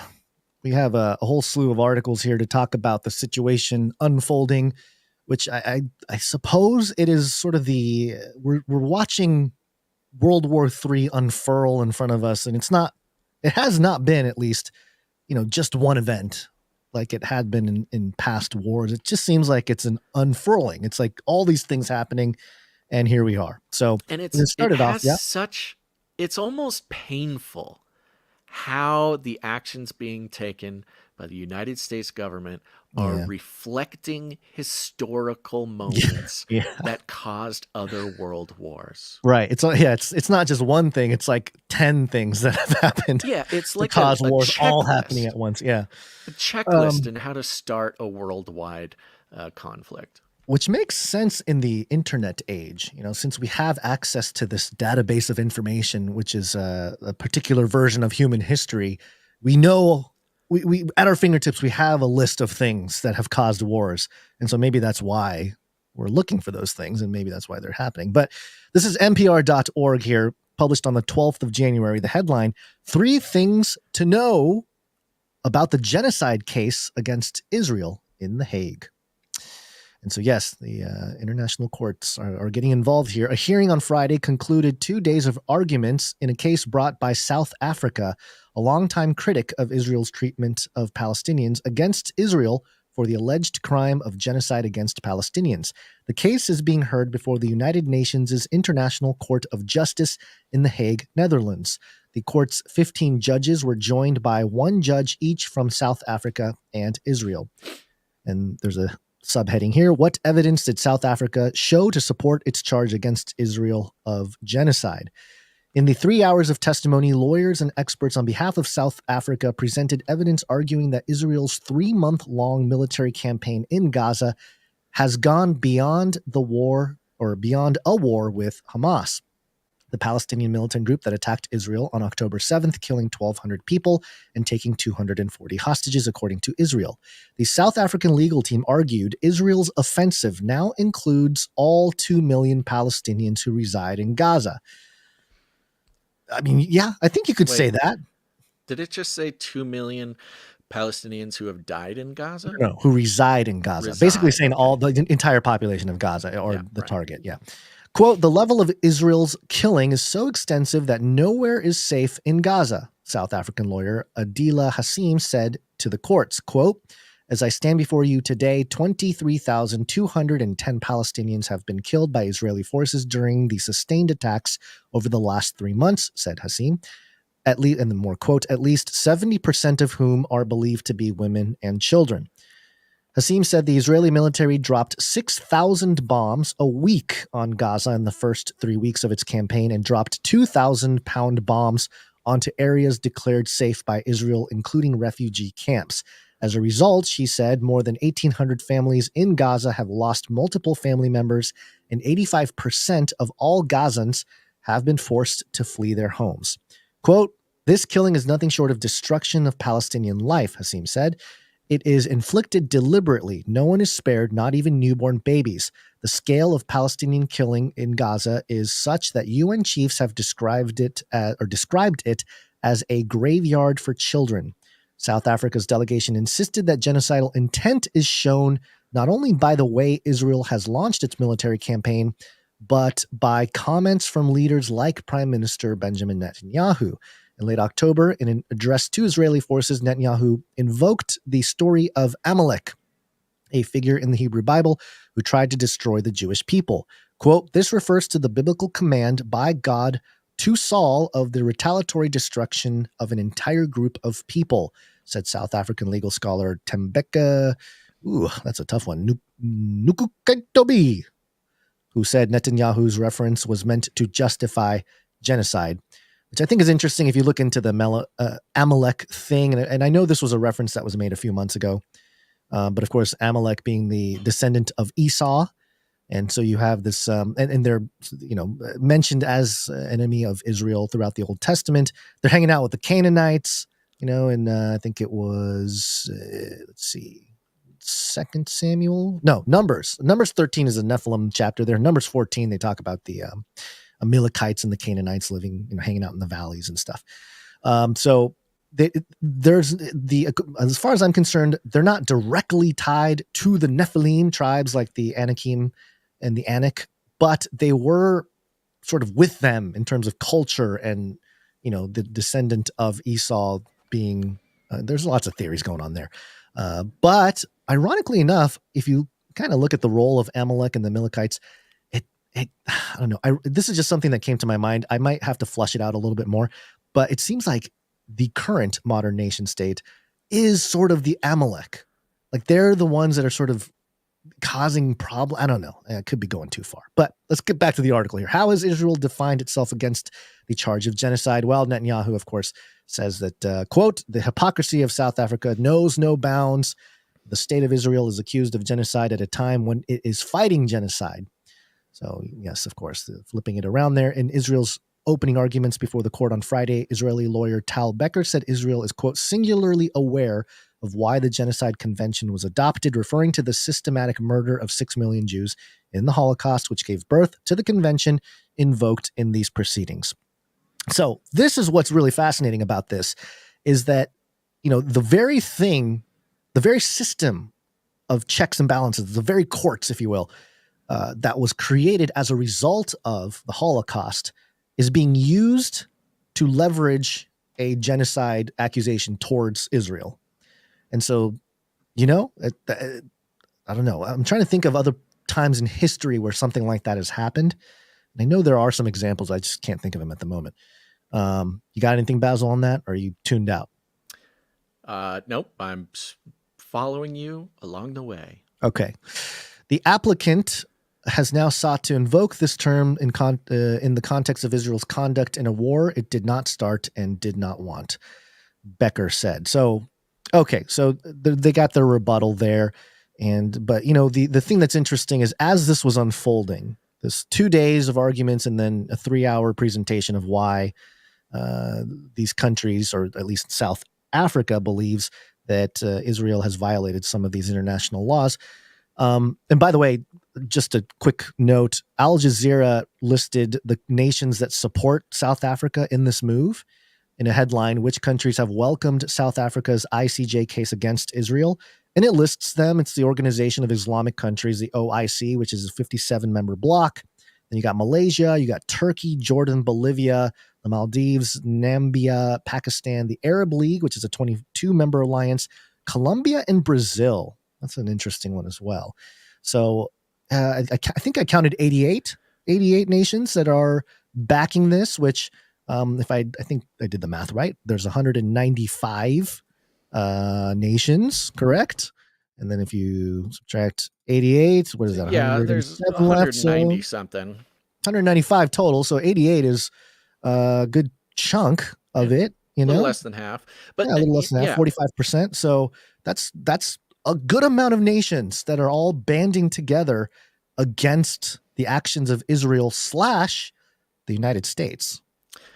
Yes. And that's kind of, one detail that is mentioned but really cannot be stated strong enough is that there is a group called BRICS.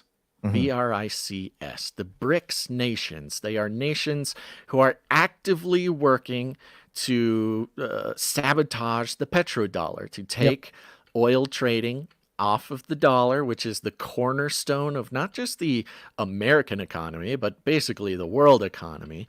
But this BRICS nation, this BRICS alliance or group is maybe the most powerful group who have made the most strides in sabotaging the petrodollar. If I remember correctly, I believe the BRICS stands for Brazil, Russia. It's on the screen there. India, China, South Africa, Egypt, Ethiopia, Iran, Saudi Arabia. Right, but South Africa is the main one. So South Africa is the S in BRICS. They made it on the name of the list of BRICS nations. So you have really a BRICS-led lawsuit against basically the entire West. The West, So not only do you have this battle that is raging daily and has been going well for the BRICS nations in recent years, BRICS has succeeded in I don't know, convincing or incentivizing a number of nations to purchase and sell oil not in the petrodollar. And it's not just all, whatever. I don't know how to say without just being talk. offended. It's one of those topics, BRICS. It's been around for years. And for years, it was just kind of like either conspiracy theory talk or, they're never, they discussed it or they put it on the table, but, no real action. But the last year, we've seen actual stuff come together. Oh, yeah. It was a dormant topic until this last year where they actually, started making moves. It started, I believe, last year that a number of nations, and not just like Namibia or something, buying and selling like oil. Big nations. France started buying, I believe, liquid natural gas in, I think they used the yuan, if I remember. Yeah, Chinese yuan. That's the big, that was last year, right? The first one, happened in the yuan. So it's definitely moving away.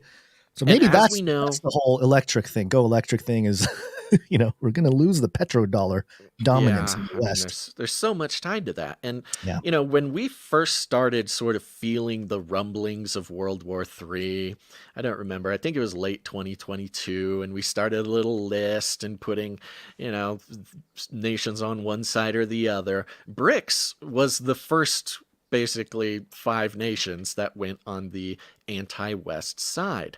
Right. And since then, the list has grown, and very growing. explicitly, It's growing nations have fast. fallen on one side or the other.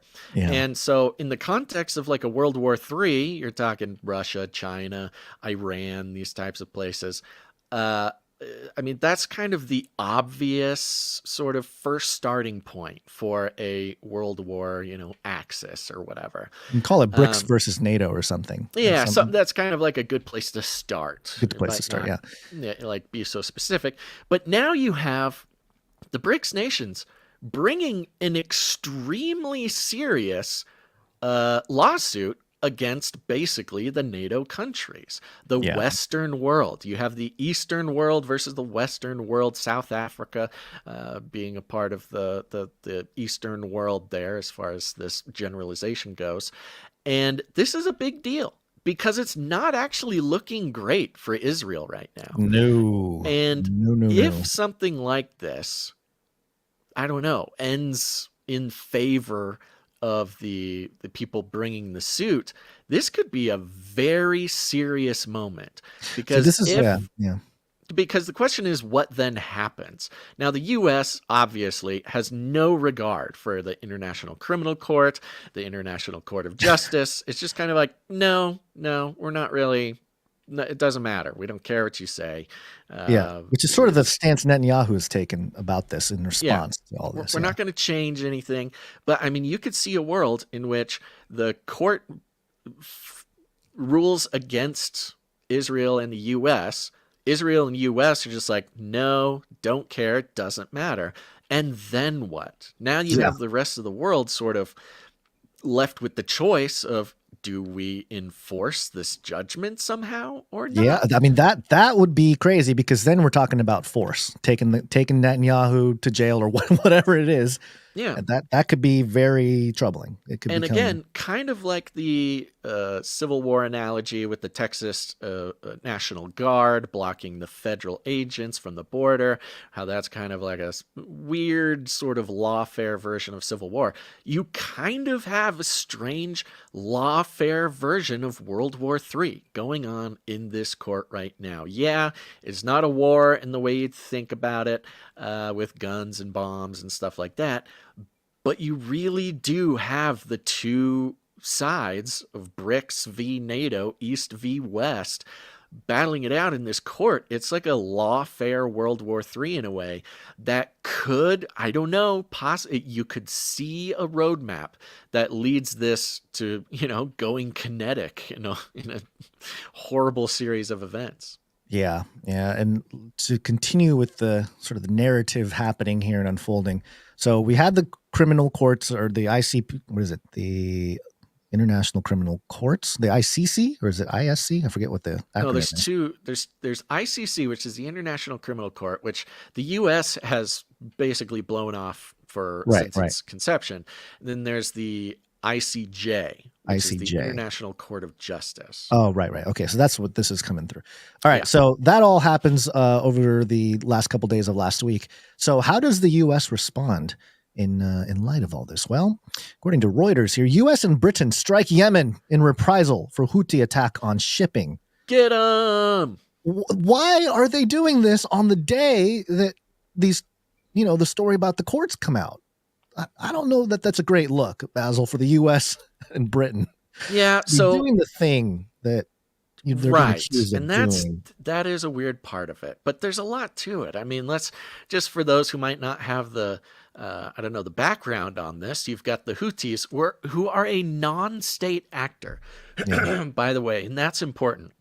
The Houthis, they are backed by Iran, but the Houthis are not their own sovereign state. They are a rebel group that gets money from Iran, much like how ISIS gets money from the CIA. Right. And they have been pestering the shipping lanes in that region, and they've been. I mean, there's that famous video of the helicopter landing and these guys coming out like Call of Duty style video of the Houthis taking over the ship. That happened a couple months ago, but it's kind of continued to happen. And not only has it continued to happen, but there was a recent missile strike. A missile hit I believe what is it? So it's right here. Yeah, so the U.S. and British warplanes, ships, and submarines launched dozens of airstrikes across Yemen against Houthi forces in retaliation for months of attacks on Red Sea shipping that the Iran-backed fighters cast as a response to the war in Gaza. Witnesses confirmed explosions at military bases near airports in the capital Sana'a and Yemen's third city, Taiz. But what was the ship that just got missiled? It's called like the something Eagle. I forget. Hold on. Let me see if I have that. So maybe we can pull that up real quick. But this was something that happened over the weekend, which was a ship actually got struck by a missile from the Houthis, burned, destroying all of its cargo, which again, folks, remember the scale of these cargo ships. This is not a big boat. This is basically a floating city that is carrying, the global trade of all cargo. And so an extremely large bill attached to this missile strike. And yes, we've seen Iran-backed militant groups sort of pestering the U.S. military, sending explosive drones. And the, Biden administration likes to give off this impression that they've been sort of, ignoring it basically as to not start something broader. But this missile hit a ship, set it on fire. I don't know if it sunk all the way or not, but it was pretty hard to ignore. And that broke the camel's back, apparently. This was too much. And I think there's a lot of people who are missing just a little bit of history. Because we've heard several analysts talk about how, now the U.S. gets involved. Again, kind of like you said, on the worst possible day while they seem to be, losing their court case in the ICJ and they look horrible. They're doubling down. They're carrying out strikes against Iran in response to this ship getting struck by a missile. It's the Guardian. The Guardian was the one where we had the list there, or the name there. U.S. owned cargo ships near Yemen hit by missile as fears grow, conflict could spread. And it says here the MV Gibraltar Eagle, a Marshall Islands flagged U.S. owned bulk carrier, was hit by an anti-ship ballistics missile fired from the Houthi controlled area. Don't set the Eagle on fire. Hit the Eagle. This is the war, symbology man. is just too much it's to bear. Unbelievable. Yeah, this is war. Here we go. So, yes, and this is kind of what everybody's been fearing, but the Biden administration spent.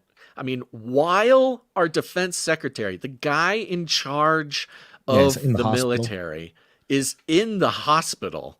Yeah, the Biden administration goes ahead and launches this attack on Iran as a response to the ship getting struck. And by the way, on all of the reports, they always mention like, oh yeah, and the defense secretary was involved in all of it. Don't worry. He might be in the hospital. Sending emails. Yeah, might be in the hospital, but he was involved. He's totally cool with this, which, is an interesting part of sort of the fourth to fifth dimensional chess that we were talking about. Like, why didn't he went to the hospital, got a surgery? Why didn't he tell anybody? Why did he wait 4 days? Maybe he knew this was happening. He needed to get away from family or something. Like, I need to focus. That's kind of what I was thinking.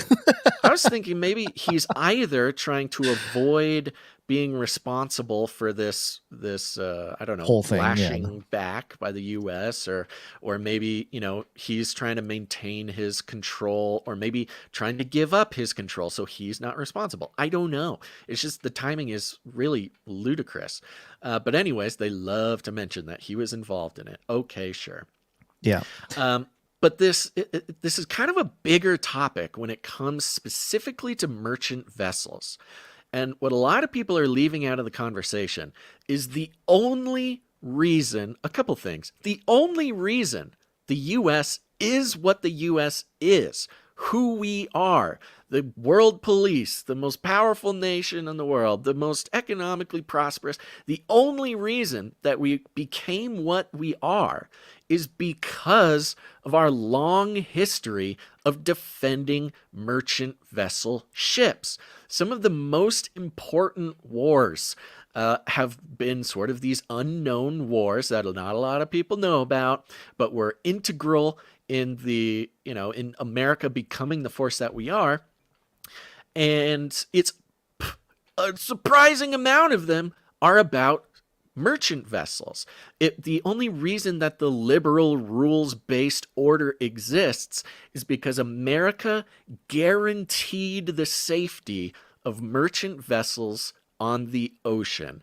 Piracy was a big problem, and not just a fun problem, like the world was suffering with the amount of piracy going on, not allowing trade.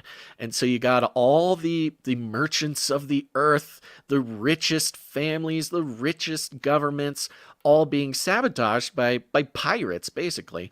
For instance, sorry, go ahead. Yeah, for instance, the Barbary Wars. It was a series of 2 wars fought by the United States and Sweden and the Kingdom of Sicily against the Barbary states, which included Tunis, Algiers, Tripoli, and Morocco of North Africa in the 19th century. Sweden had been at war with the Tripolians since 1800 and was joined by the newly independent U.S. The First Barbary War extended from 1801 to 1805, and the other ones happened at around 1815. So now I'm just reading from the wiki here just to make it easy. The wars were largely a reaction to piracy carried out by the Barbary states. So you had sort of sovereign nations at least supporting piracy that was affecting global trade. And it was in response to piracy that the U.S. Marine Corps was even invented. A huge part of our history, a huge part of our military might comes specifically from defending and guaranteeing the safety of merchant ships on the ocean. Let's see here. Yeah, anywho, I could give you more history of the Marines, but I'll tell you what, it was about pirates. And so the protecting of merchant ships possibly might be one of the most underrated reasons that the U.S. is the U.S. So it's not just, people are like, oh my gosh, they shot a boat, and so you bombed them because they shot a boat. It's like, yes, we've been doing that since the beginning. Since 1775, we've been doing that. Before the Declaration of Independence, the Caribbean pirates, the U.S. military was created as a response to piracy around the world.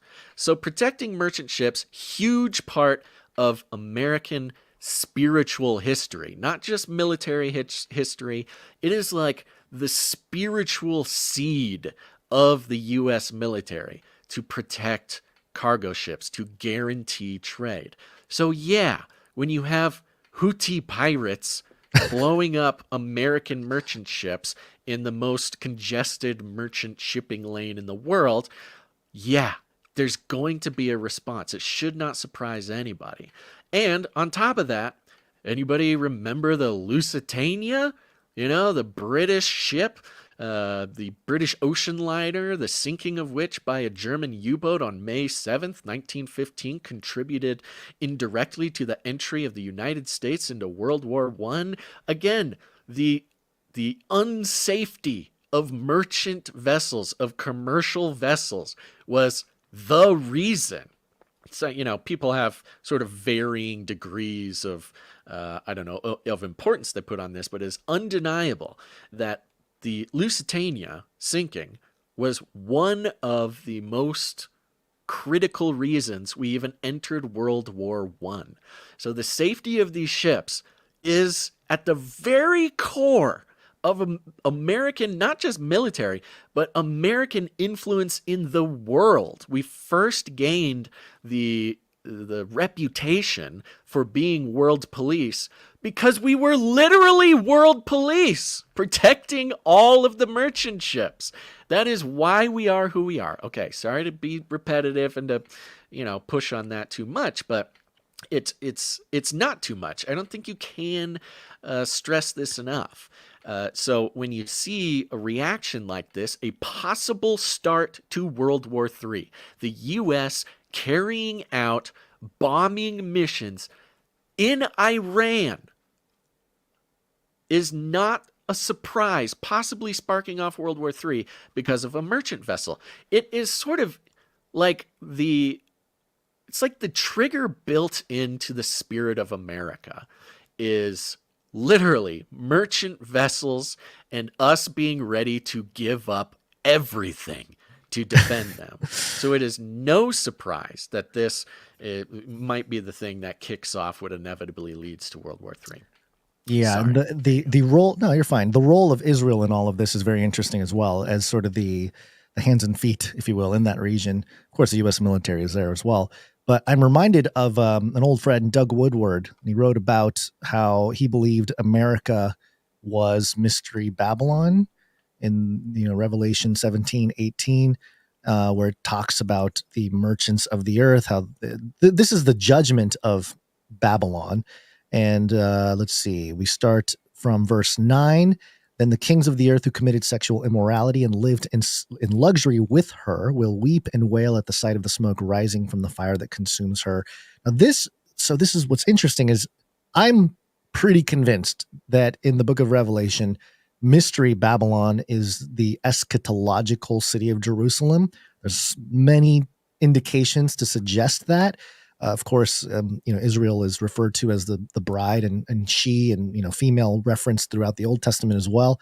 And so for the kings of the earth getting wealthy off of the sexual immorality of Jerusalem is a very interesting thing that, they fornicated with all the kings of the earth, that kind of thing. Verse 11, the merchants of the earth will weep and mourn over her because there's no one left to buy their cargo. So they're moving the cargo around and no one's going to buy it anymore because Babylon goes up in flames. Verse 15, the merchants who sold these things and grew their wealth from her will stand at a distance in fear of her torment. They will weep and mourn. And they talk about the great city. Every shipmaster, passenger, and sailor, and all who make a living from the sea will stand at a distance and cry out at the sight of the smoke rising from the fire that consumes her. What city was ever like this great city? They will exclaim. Woe, woe to the great city where all who had ships on the sea were enriched by her wealth, for in a single hour she has been destroyed. Rejoice over her, O heaven, O saints and apostles and prophets, because God has pronounced for you his judgment against her. And then, it talks about the millstone and stuff. And then the very end of that passage, talking about the merchants, is where it says, for merchants were the great ones of the earth because all the nations were deceived by your sorcery. And that's the word pharmakia. So a lot in there, for long timers and stuff. This is all the same passage, same chapter. And then verse 24 to end it all. And there was found in her the blood of the prophets and saints and of all who had been slain on the earth. Very interesting. So, when you talk about bloodshed and control, the United States has been, look, I'm proud to be an American, born and raised in America. And I know you are, Basil. I know many people listening who are Americans feel proud of their country and everything, but also understanding that, the upper echelon have not necessarily been, look, there's a certain element of, hey, you get into power by becoming the world police, but then, after a while, nations don't necessarily need the police. They can hold their own. Yeah. But, we continue to insist that we remain the only police. And that's sort of the issue there with all these other nations stepping up. I'm not even sure if we insist that we are the police. We're just the only ones capable of doing it. Yeah, of course. Nobody even has the capability. And yes, we all know, we've talked before, like you can love America in a lot of different ways. There's the spirit of America, there's the American dream, there's the political America, there's the people of America. There's lots of different pieces of America that you can sort of attribute to loving America. So there's a lot of ways to do it. I do need to make a retraction or a correction. The attacks by the U.S. and UK, they were in Yemen, not to Iran, which I mentioned. Yes. So it was Iranian backed. Yeah. Right. And it's the Houthis. By the way, the Houthis are rebels in Yemen. They are fighting Yemen's government. And this is another thing I saw a lot of people getting wrong. People like, why would America bomb Yemen? Why are we bringing another country into this? We're not bombing Yemen, the Yemeni government. We're bombing the rebels who are fighting the Yemeni government. So if anything, we're helping Yemen. Who knows, in a way. But that's the idea. Sure. Anywho, there's So I did this in out of order a little bit because there were a couple just headlines that I wanted to hit before we got into all this, but I'll just mention it here now. This is Politico just a couple weeks ago. No, this is a few days ago, a week ago. Headline: The U.S. is dealing with an Israeli leader who's losing control. The sentiment against Bibi is very interesting. Then, of course, you have the Telegraph. Being mirrored on Yahoo News, headline: Biden and Netanyahu have not spoken in 3 weeks amid split over war. So, you and I are going back and forth a little bit on text, Basil. I don't think necessarily that the U.S. is going to abandon Israel anytime soon. But if there is a defeat of the West, could there be a reshuffling of the relationship in a sense? And, that could cause all kinds of religious fervor all over the world, especially from, some hardcore evangelicals who are into some end time stuff that concerns Israel, or the modern nation state of Israel anyway. I mean, that's the big question, isn't it? Will the U.S. stand by Israel no matter what, and at what cost? And, who are we willing to lose to stand by Israel? It's an interesting question because the sort of immediate answer is like, no, we will never step down from supporting Israel. They're our most important ally, especially in the region, but maybe altogether. I mean, there's a lot of reasons to think that the U.S. will stand by Israel just sort of indefinitely. And it's not just about trade. It's not just about, geopolitics. I think there's a lot of, even the elites of both countries are sort of intertwined in a way that will be very difficult to the intelligence elite to pull apart. Yes, the intelligence as well. Like it's hard to imagine what the world would look like or feel like or be like if the U.S. did not sort of support Israel in every possible fashion. But you can really see a roadmap to where, oh my goodness, maybe there is a world in which the U.S. would be faced with the decision. And I mean, I can't say that I couldn't imagine the U.S. standing by Israel forever and taking on the entire world in order to do so. I mean, again, remember, the U.S. military is 10 times the size of the next 10 nations in the list. It's really hard to really, I don't know,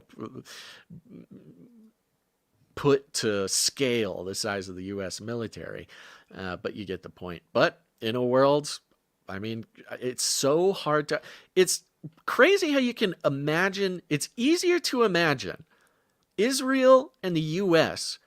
taking military kinetic action against the entire world. Yes. Before it is, before they break up. You can imagine them separating. Yeah, well, that's why I brought up Revelation 18, because part of the interesting thing is the beast destroys the harlot. It's part of it. And so, people have talked about the false light being the beast that makes it look like we're defeating the enemy and the world will come together and defeat this problem. And so, in the way they're setting up Netanyahu as sort of the fall guy for the whole thing is very interesting as well. And I was thinking maybe that's what they might prepare for a Trump presidency. If Trump gets in, they might pull the military industrial complex may do something similar to Trump, where we take some action, and then it's irrefutable in some, international courts that Trump is the authoritarian that's been. Oh, you mean the that he's guy been labeled. the guy who made peace in the Middle East with the Abraham Accords? Yes, that's what I'm saying. Like it'll be the big letdown because they won't let him get away with keeping peace, that kind of thing.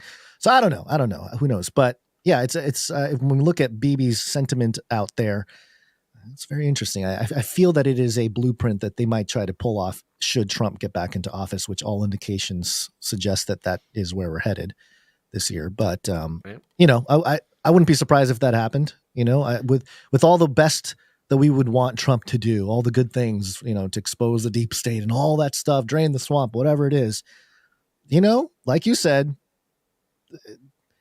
if there's a faction that has enough influence above him, which presidents are powerful, but not all powerful, he could be putting himself in a trap. It's a trap. Yeah, but who cares about Trump when there's World War III at stake?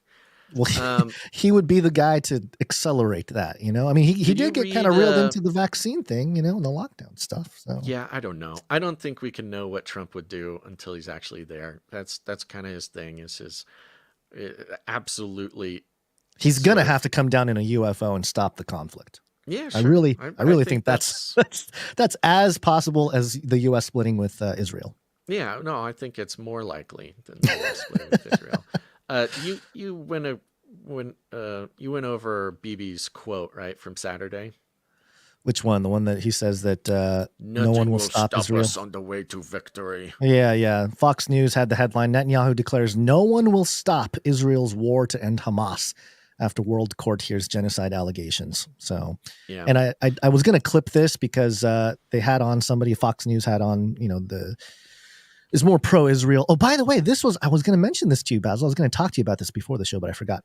The article here, the Netanyahu declares no one will stop Israel's war to end Hamas after World Court hears genocide allegations from Fox News, is behind a paywall, and I cannot find it anywhere. I tried to go to archives. I tried to maybe find a mirror, but I couldn't find it anywhere. I think this is they're upping their game when it comes to the paywalls over there on Fox, especially because we didn't talk about it, but they partnered with Polygon, Matic, to tackle deep fakes. And maybe part of that is to get more secure paywalls or something, which, Web3 kind of stuff would do that. But yeah, there you go. Back to the topic. No one will stop Israel.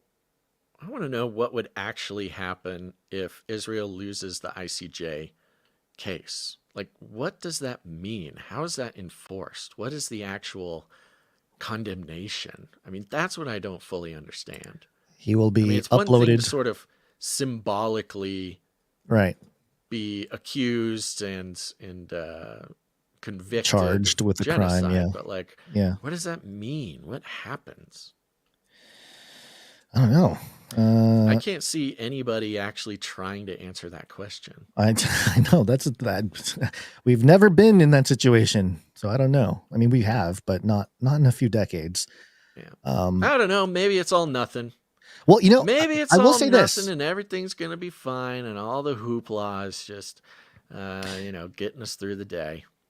To touch it back on to a topic that was brought up by Carl Teichert in our last discussion, if the UN is looking to create some kind of military, it could get to that point where some of these international organizations will need force to really stop somebody like Israel from continuing to commit their genocide, quote unquote, right? So I don't know. It's very interesting because the U.S. isn't going to step in to stop him. At least it doesn't seem like they will. Well, I don't know. I mean, that might be the big surprise, So this might be the setup to create that military force. Maybe that's the October surprise for the election. 2024. Yeah. That's it's first of all, again, this road that Biden is taking us down straight towards World War III. I think it's possible that it's like, oh, hey, yeah, we're in World War III. We can't have an election. I'm going to stick this through.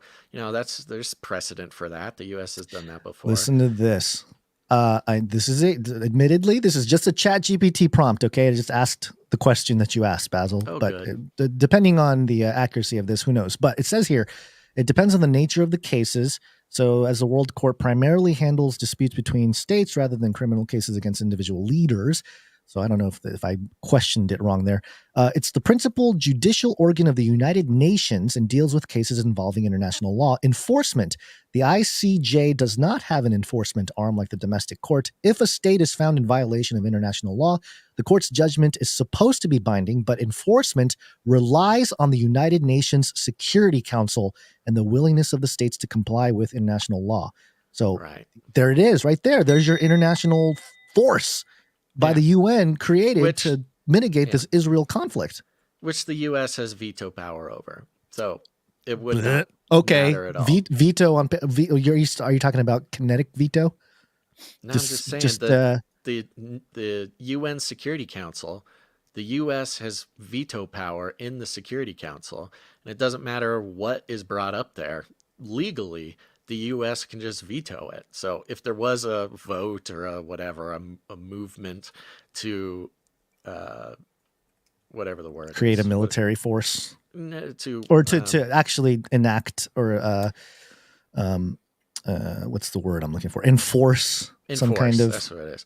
Yeah. If it was brought to the UN Security Council to enforce somehow militarily Israel's something, maybe the that's U.S. would just say no, and then maybe that's the big betrayal.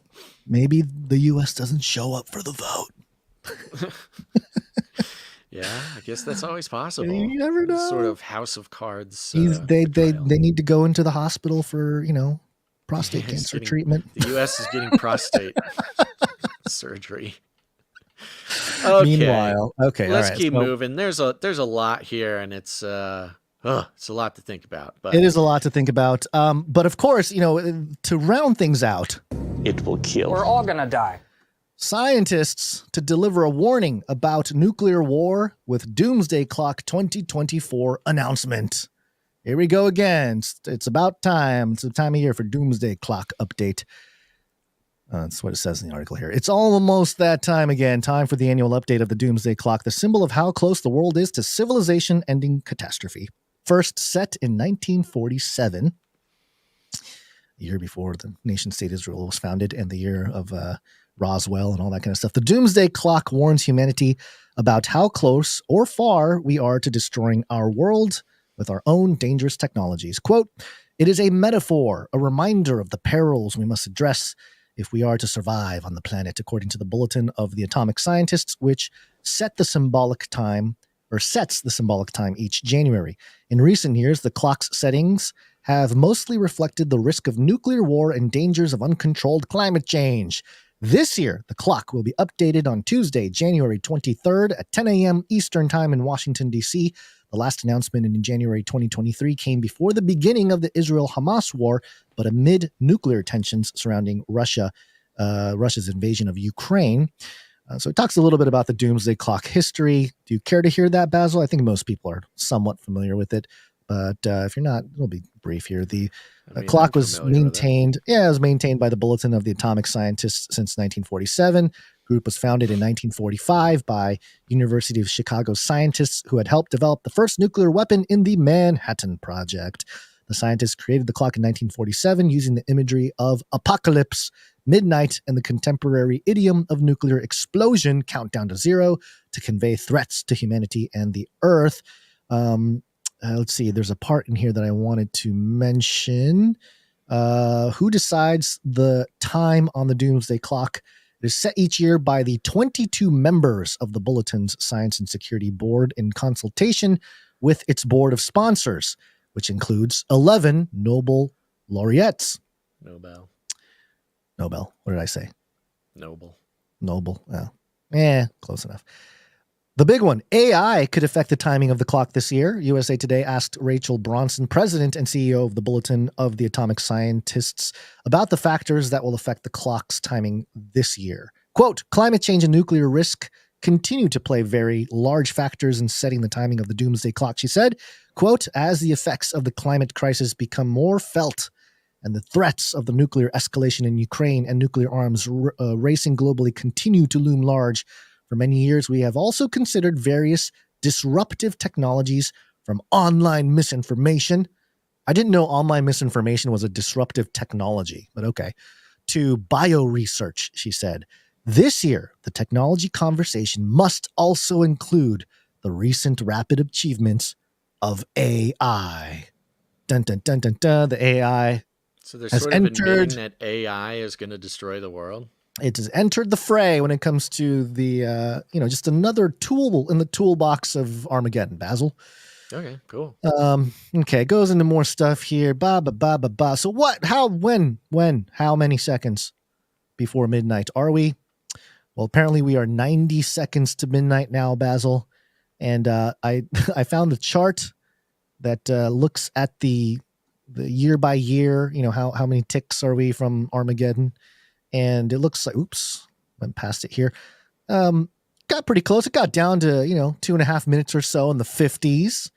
And then we were doing okay in the 60s, it seemed like. And then came back down 1984. We're back down to the 4-minute range. We're getting close to that bottom line there. But then a decade of prosperity. 1991, peak peace, Basil. 1991, you were a baby sack of flesh. Right? Whoa. Yeah. Whoa. I was what was I, 8? So I was running around thinking I knew what was going on in the world. 1991 to 1995, that period is we were how many minutes? The Soviet Union. Yeah, 17 minutes from midnight. That's a lot. That's a lot. But I was looking at 1991 and the significance of 1991, other than awesome music like Nirvana breaking through the Yugoslav wars and stuff. But this one thing jumped out at me. In August, the World Wide Web, originally conceived during the previous year, was released outside CERN. It was released, Basil, like an animal that is like going to ravage. Yes, like a creature. Okay, so originally conceived during the previous year, was released outside CERN to other research institutions starting in January 1991 and publicly announced in August. Also established the first website ever, info.cern.ch. This step was a key factor that led to the mid-1990s public breakthrough of internet, which would eventually accelerate the already ongoing globalization around the globe.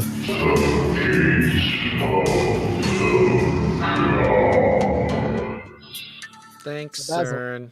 The gates of the gods were opened, and we've been on a steady decline to Armageddon ever since. Yeah, 90 seconds. Mm-hmm. It's very interesting. Like the weird, crazy conspiracy theorist thing online. You're too jacked in. You're too, the whole thing. You're paranoid. You're reading too much news. You're worrying too much. The world's gonna end. And the scientists at the world's doom clock agree. Yep. It's just kind of like, what if you were the president? If you were the president and all the scientists came out and said, oh, yeah, we're done for. I want to know, what was it at when Trump was president? Let's see. The decline began around that time. So I think it was at let's see, 23. Yeah, about 5 minutes. No, I'm sorry. What was this? 2016. So that would make it, let's see, a minute, 2 minutes, 2.5 minutes, something like that. There you go. It's hard to see on this chart. Yeah, we were a little safer. Further away from doomsday. Even the scientists agree. Scientists agree. This is what the headline needs to read on CNN. Yeah. Scientists agree. We were safer from the apocalypse when Trump was president. That should be a common part of reporting on the president. Yeah, hold on. I'm trying to find. Oh, wow. They're making us click a bunch of stuff. Okay, never mind. I was going to look at the exact thing, but the chart shows clear enough that, yes, we're in a state of more. Yeah, this should be, Republicans should use this as their thing. But also, it's a great piece of data. The consensus of scientists isn't necessarily a great, I don't know, PR thing right now. A lot of people don't necessarily trust the scientists out there as much as they did maybe a couple years ago. Yeah, well, that's the question. Are we just falling prey to the propaganda of the scientific community? It's possible. This is their psyop to come into our community. All right. There you go. All right. Do we have some more producers to thank? Yeah, we do. Let's thank them. Excellent. Let's do it. Yeah. Do we have treasure producers? Yeah, we do. We got a few. Okay. Play a jingle or something? Let's do it. Sure. Yeah. Okay. Let's see. Something. What jingle do I don't we usually have play? Speak Pipe? Oh, we do. Oh, yeah. We do have Speak Pipe. Play a message first. Let's do Speak Pipe first. Please leave a message after the tone. At the tone, please record your message. Leave a message. Beep. Message. Go to Canary Cry.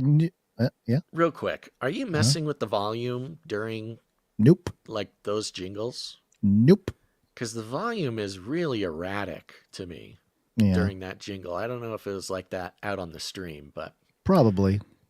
tell us in the chat. Let us know if the volume was kind of up and down and erratic during that, or if it was just me. Yeah. Well, I did not touch volume over here.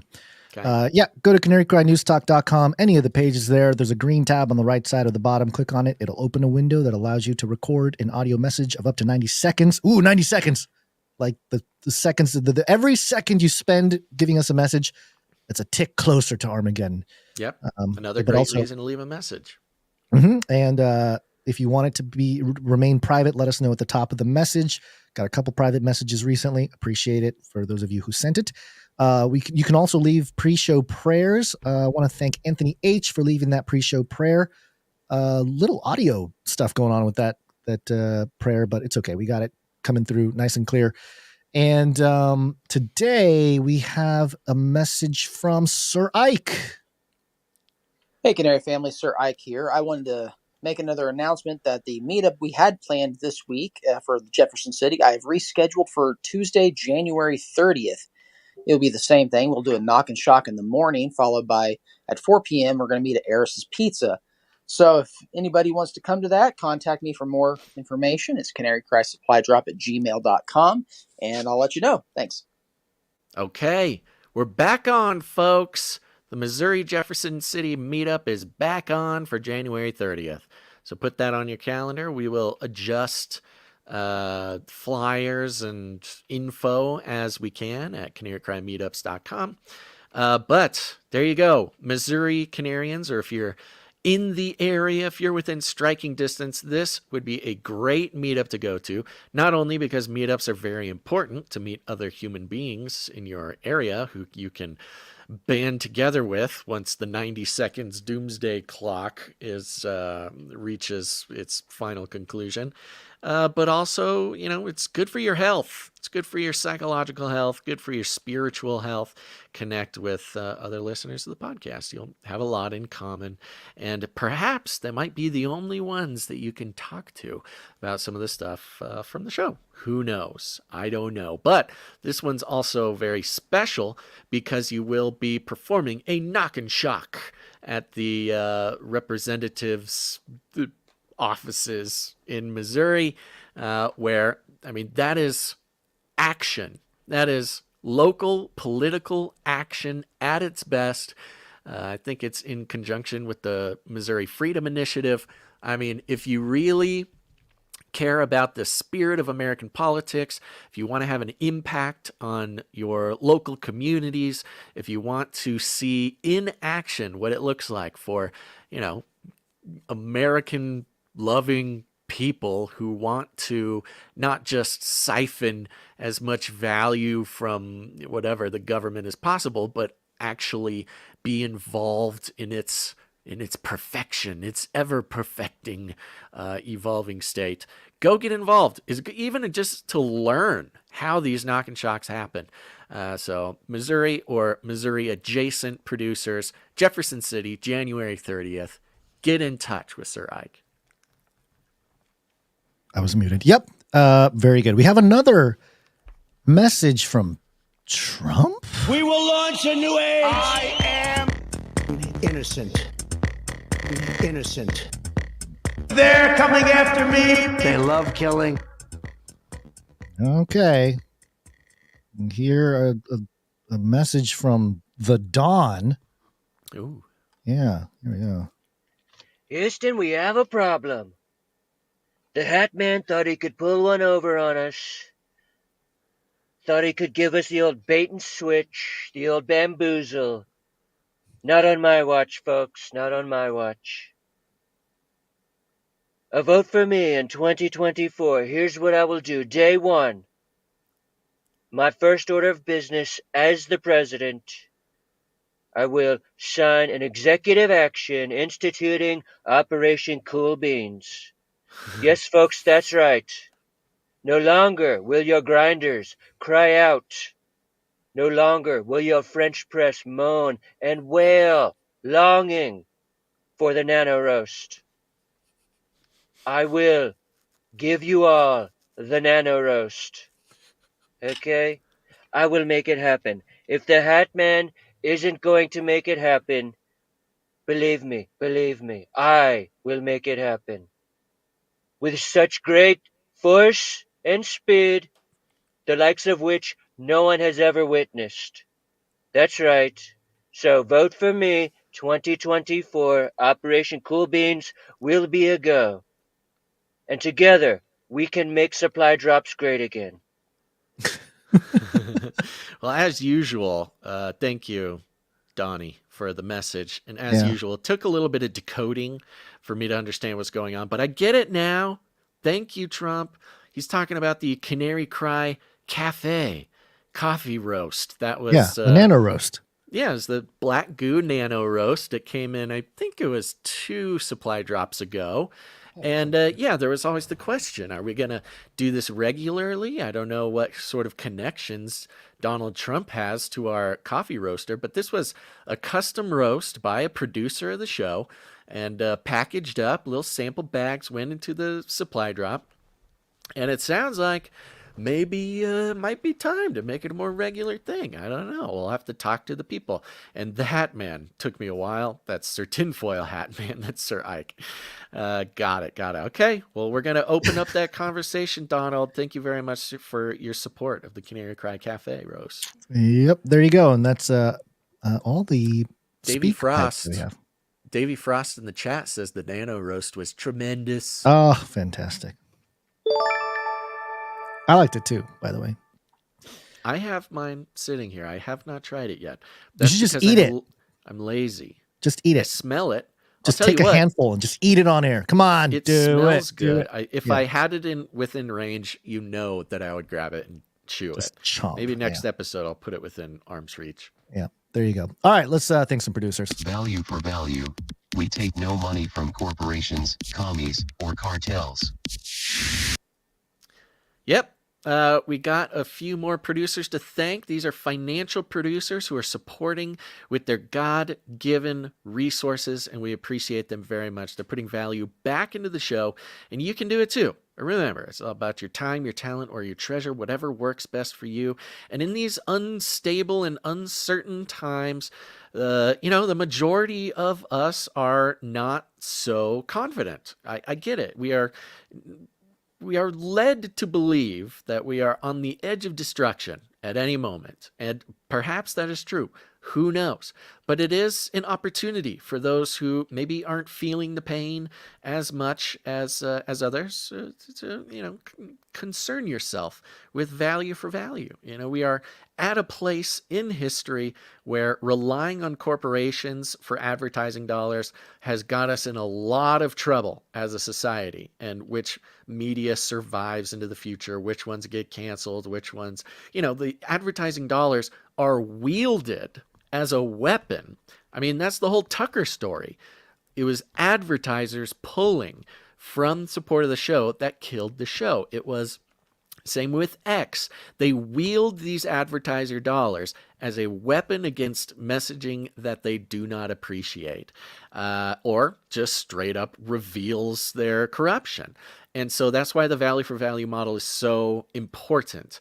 We're not playing advertising, but we do thank people who make the decision, I get value from this community and I want to put value back in because, not just because they are generous and charitable Christians, but because it's the only way that it survives. So these are the producers who came in under the executive producer amount, and we'll thank them right now, starting with producer Morgan E. Morgan E, thank you. Yeah, Morgan E came in for 1111. 11. And Morgan E's on a 2-episode streak. Thank you very much, Morgan E. There it is. Next up, we got Malik W. There we go.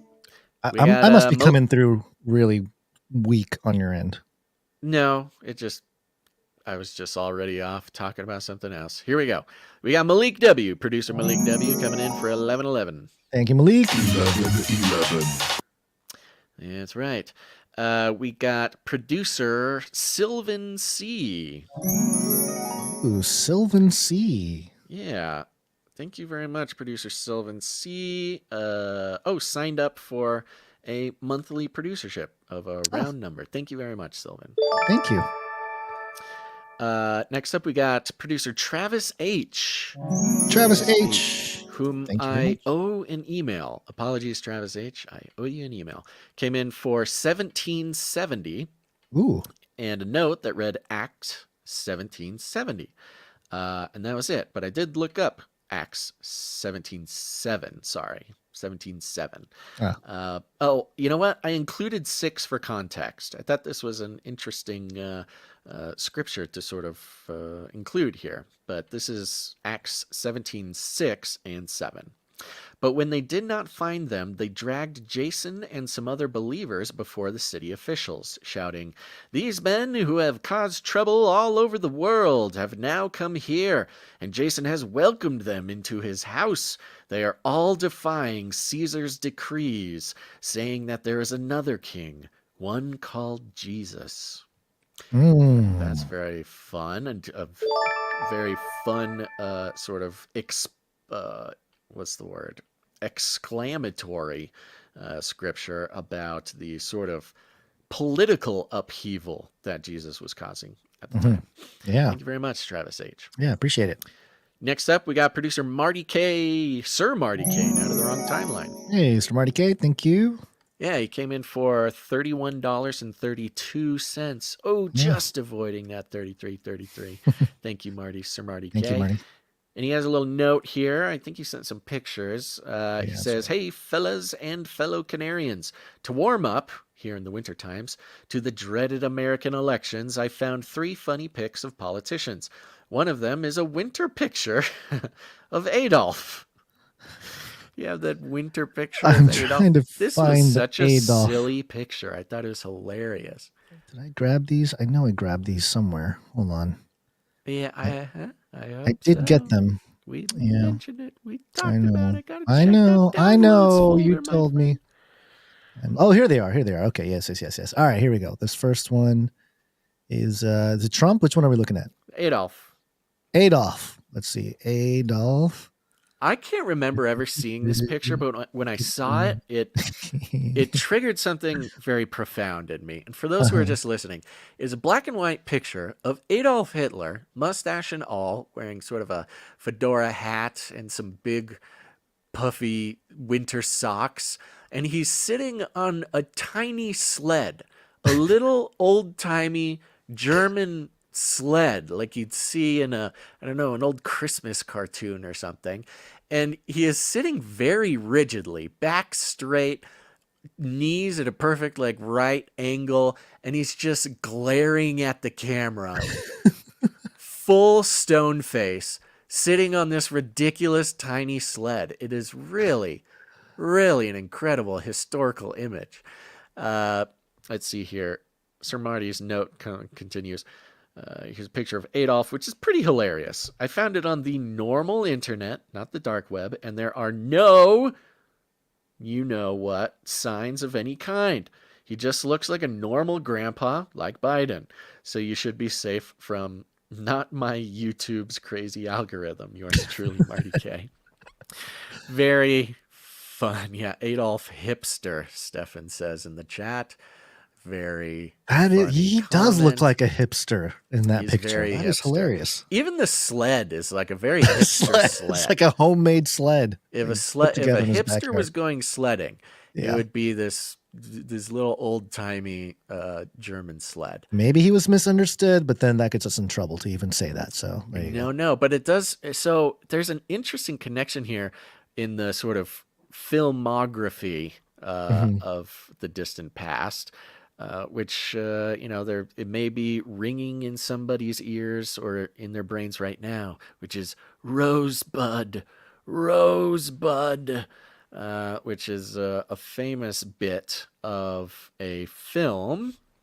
I cannot believe that I am blanking on the name of the film. I'm going to pull it up right now. It is absolutely ludicrous that I can't remember the name of the film that Rosebud... Charles Foster, Citizen Kane. Yeah. Citizen Kane. Thank you. Citizen Kane, famous film, legendary in the filmy types. Well, not coincidentally, hipsters. Hipsters love Citizen Kane.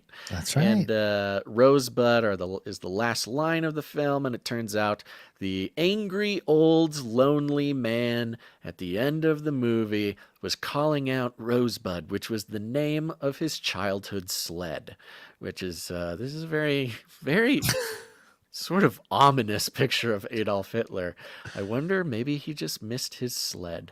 Anywho, thank you very much, Sir Marty K, for that. There also included was a picture of, let's do Biden's, maybe? Biden's picture. Yeah. Joe going up the steps or falling. Yeah, a couple frames of the infamous falling down the stairs Biden. Very silly, thank you. And then we got one of Trump, which is a classic picture of Trump standing there, very Trumpy look on his face, very serious, but the wind is just blowing his hair in an absolutely insane direction. Yeah, famous pick. Thank you very much, Sir Marty K. Thank you, Sir Marty K. I appreciate it. Yep, and I believe that concludes the list of financial producers who came in. Still a short list comparatively, but we're coming out of the hole. Thank you very much, everybody. It really means a lot. Just to have you clicking the buttons to support the show is not lost on us. It's very impactful to our spirits. And we have some producers who came in under the $7.77 amount, which entitles them to nothing. But we'll read their name and their streak. Starting with Doctor Who Dundat, 45 episodes in a row. Thank you, Doctor Who Dundat. Here's Mrs. Tinfoil Hat Man, 6 episodes in a row. Hey, there you go. Mrs. Tinfoil Hat Man is on fire. On fire, yes. There it is. There you go. Thank you, Mrs. Tinfoil Hat Man. Sir Moore of Night of the Burning Chariots, 320 episodes in a row. Thank you, Sir Moore. Veronica D, 349 in a row. Thank you. Dame Gale, 343 in a row. Dame Gale, thank you. Sir Scott, Knight of Truth, 375 in a row. Thank you, Sir Scott. Sir Casey the Shield Knight, 389. Sir Casey the Shield Knight.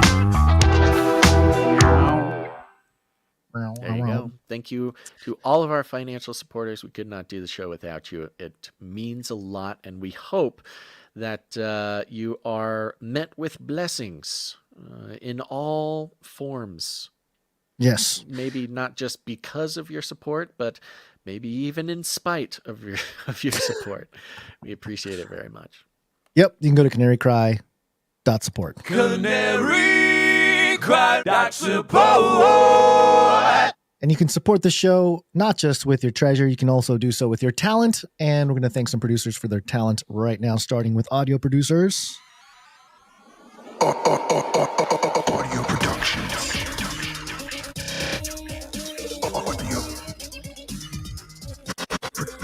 Productions. And we kick it off with something from, I believe, Marty B. Hold on, let me get to my notes. Oh no, I was not ready. Which I should have been. Oh boy. Yeah, this is my own doing too. This document, I thought I was doing so well with putting together a way to make it easy. Oh, we got Jonathan F to kick things off. I'm sorry. Jonathan F here. Jonathan F. Jonathan F. Jonathan F. Yeah, and he sent us a note here. He actually sent us 3 things, so we'll do all 3. The first one is the 250 streak jingle, an amended version. It says Canary in the Subterranean Red Chinese Compound 250. So that's what it says there. Canary in the Subterranean Red Chinese Compound 250. What exactly is that for? 250 streak. 250 Oh, streak. 250. Okay. Yeah. Oh, that's good. Somebody Yeah. just hit 250, didn't they? Yeah, I think that's why. Did and we play it didn't earlier? No, we did. We played the old one, and I think you were going, why? I don't understand what is happening. I don't But get now 250. it's fixed. Okay. It's fixed. It's clear now. Thank you, Jonathan F. for that. He also sent the 400 streak jingle. 400. Haters be hating. Fun. That's good. It was a good one. And then he also sent an updated executive streak jingle, which we played earlier, which goes like this. Oh, it's not playing. Here we go.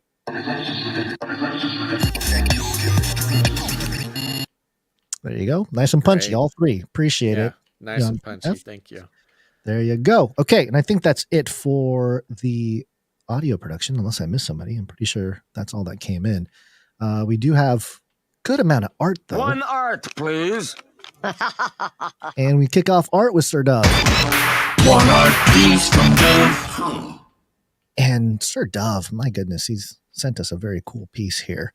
And he has a note piece for today's artwork, or Monday's artwork, which is today. Artwork, I did a front and back of a possible t-shirt design for the council to vote on. Hope you guys like it. Keep doing what you do, and I'll keep praying for yins. Oh my goodness. This How is awesome the is most incredible thing I have ever seen. It has brought such joy to my life.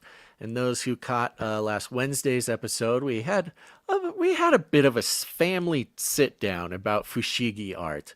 And that included some sort of fantasy about, getting really good at fushigi juggling and then going on like a fushigi for Jesus megachurch tour, and how this, would have been a viable career path, maybe in the early 2000s or something. And so Sir Dove took it upon himself to make all of our dreams come true. And on the front of the shirt here, you've got Fushigi for the Lord in big gold letters. You got Gonza's Fushigi face on the right, mine's on the left, and it says Mega Church Tour 2005. So that'll be on the front. And then on the back of the shirt, it is just the perfect what's the word? The tour shirt. Those tours of bands, they're on tour, they put all the dates of the tour. All the dates on the back of the shirt. Yes, this is Yeah, like a you buy classic band band shirt. When you go to concerts, you get the tour shirt, and it's got all the dates. And at the top, again, it says Fushigi for the Lord, Mega Church Tour. It's got a row of Fushigi balls right under that. And then you've got dates starting on February 9th. And the fun thing about these dates is they are taking place at the location of many of our knights and dames. So you've got February 9th, Lynn Island for Dame Island Girl Lynn. You've got February 12th is Desert Jessie. I should have the knights and dames list up for this, is what I should do. February 14th, Tyler Cornfields. 15th, Kuntukuk Valley. 18th, Taylor House. 19th, Sigra Zoo for Sir Zigra the Beast. 14th, Lynn Lakes. 15th, Sandalfish. Oh my gosh. I gotta pull up the round table here. Hold on. I got it here. It's Night of the Fishes. It's salmon. I think it's a salmon's thing. Okay. Sir Salmon's. Fish. Remember, folks, you can go to canarycryroundtable.com to see all of our knights and dames. Of course, these are the producers who, over time, have committed to, $1,000 or more to become a knight or a dame. Is Canary Cry Roundtable not a URL that we own? I don't know that we own that one. I always go to Really? canarycrynewstalk.com/roundtable. So maybe we should get that domain. I thought we had roundtable, but okay. CanaryCryNewsTalk.com. Anyways, there's about 4 dozen of these. You just went to the page and found the locations of our knights and dames and listed them as There's states. some classics in there. You've got, of course, Spears Desert. You've got Issachar Highline. You've got Ikefoil Highlands. You've Skillet got Nation. Epony Twin Blooms. You've got Redbeards on there. Okay. Redbeards. Rust Beltia, of course. You've got Zephyrland. Skillet Nation. Dame Allie made it. Egorius Slav. That's Sir Egorius, Knight of the Squatting Slavs. This is very special. Let's see. How many are there? 1, 2, 3, 4, 5, 6, 7, 8, 9, 10. I'd say there's probably 25 dates on here. My goodness. Thank you very much, Sir Dove, Knight of Respeltia. Very meaningful. This is the kind of special t-shirts that you get access to at the Canary Cry T-Shirt Council. So go join up, canarycrytshirtcouncil.com. The voting starts very soon for the next t-shirt. So keep an eye out in your inbox. Yep. There you go. Thank you very much, Sir Dove. Appreciate it. We have Darren, Sir Darren, Knight of the Hungry Pandas. Sir Darren, Knight of the Hungry Pandas.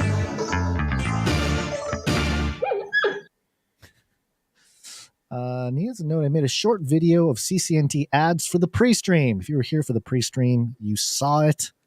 Should I play the whole thing again? I mean, it's... I think it's a little long to play now, but it is very helpful. Gons tried his best to put together some of Sir Darren's ads. We heard from some of the producers. It was a little clunky, so we need to smooth it out a little bit.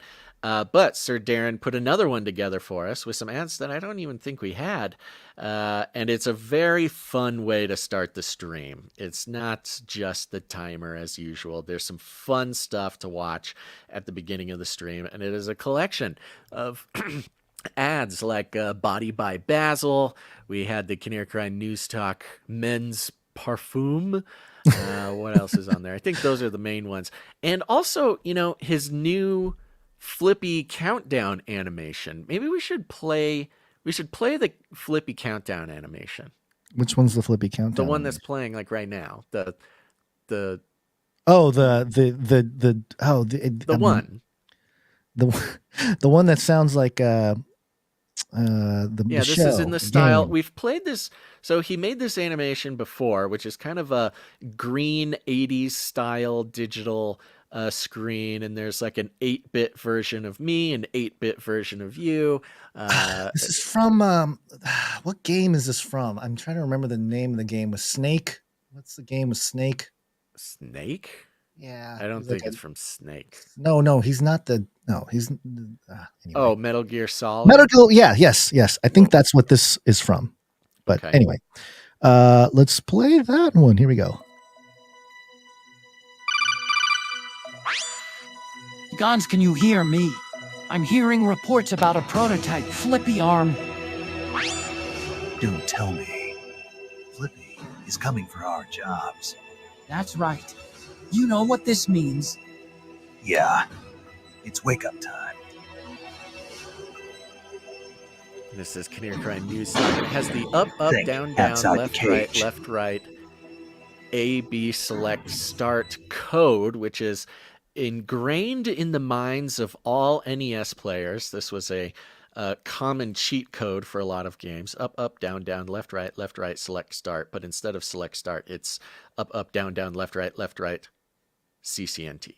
Of course. Oh, I'm sorry. I got it wrong. I got the thing wrong. It's left, right, up.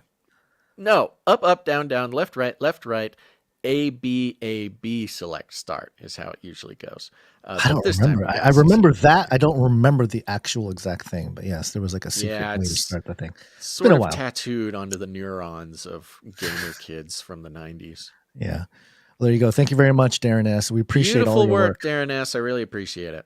And you're doing it right. The social media aspect of it is fantastic. Also, Darren S., beyond just creating these pieces here, he's sharing it on social media and allows us to share it to our audience or whatever, our followers. And it's a great way to do it. So thank you very much, Sir Darren. Another one here from Pizza Rat. He had a series that he sent in a little while ago, and we're catching up on some of them. But yeah, describe this one, Basil. Yeah, this is another one on the list with Pizza Rat here, and for some reason, it's not on my list. Oh, here it is. I got it. Okay, it's pulling up. So previously, we saw the rendition of Sir Dove, Knight of Respeltia, as a grizzled old warrior man. But now we have the grizzled old warrior man, not in battle mode, but he is in his keep in some sort of castle, sitting at a desk with giant stacks of paper all around him. He's sitting with a lit candle and a quill, creating his beautiful creations for the show. His sword is laid aside while he now battles with his quill. Down in the bottom right-hand corner, you can see the Pizza Rat hole in the wall where presumably Pizza Rat lives. On the ground, you can see perhaps an unfinished piece, or perhaps a finished piece that includes one giant googly eye. Sir Dove, Knight of Respeltia, honorable warrior, but also wizened scholar of the Canarium. I like the idea of Sir Dove, and there's a dove in the background there next to a canary. Oh, yeah. I like the idea of Dove doing all this with feathers. Like feather ink, Quill, yeah. Quill, yes. Good stuff. Ezekiel 9 style. Makes sense to me. Yep. Thank you very much, Pizza Rat. Appreciate it. And we got more here from, this is an old name, not an old name, but a name that I haven't heard in a while. Dame Miss G of the OV and Deep Rivers. She's back with some art. Good to see you, Dame Miss G. And she has a note here. No, you're still on board here. Yeah. And here we have a great piece of sort of graphic art. It's sort of scripture art, as Dame Miss G was wont to do. We've got a bright red background with a more toned down red in the foreground, in a circle outlined in some creative black outlining. And in the middle of this circle, we've got some white text that says, "Seek the Lord your God," Deuteronomy 4:29. We've got her signing her art down in the bottom right-hand corner there. This is very striking. Thank you very much, Dame Miss G of the OV and the Deep River. She has a note. She says, "Hello, Canary Boys. Happy New Year. I've missed creating art for the show. I recently bought an iPad and wanted to try doing digital font art. Here's my first piece, since it's been way too long that I've done art. I did a Bible verse just to get the hang of it, Deuteronomy 4:29. But from there, you will seek the Lord your God, and you will find him. If you search after him with all your heart and with all your soul. I shortened it to seek the Lord your God. If all goes well, there will be more art as I learn the program and find good quotes. Many blessings, Dame Miss G of the OV and Deep Rivers." Thank you very much, Miss G. Thank you very much. And for those who are paying attention to the Fushigi for the Lord Megachurch Tour 2005, it looks like on January, February, March, April, May 16th, the Fushigi boys will be in G Beauty Rivers. So we'll see you there. Whoa, is this cool? I did not know about this. Well, it's all there. right. It's on the shirt. Aha. Oh, you're talking about the. Okay, I see. Yes. All right. Got it. Took me a second to know what you were talking about. Okay. Appreciate it. Miss G, Dame Miss G, I'm sorry, of the OV and Deep Rivers. All right. Let's do some microfiction. Microfiction. Time. Microfiction. Kick it off with Wrong Smash.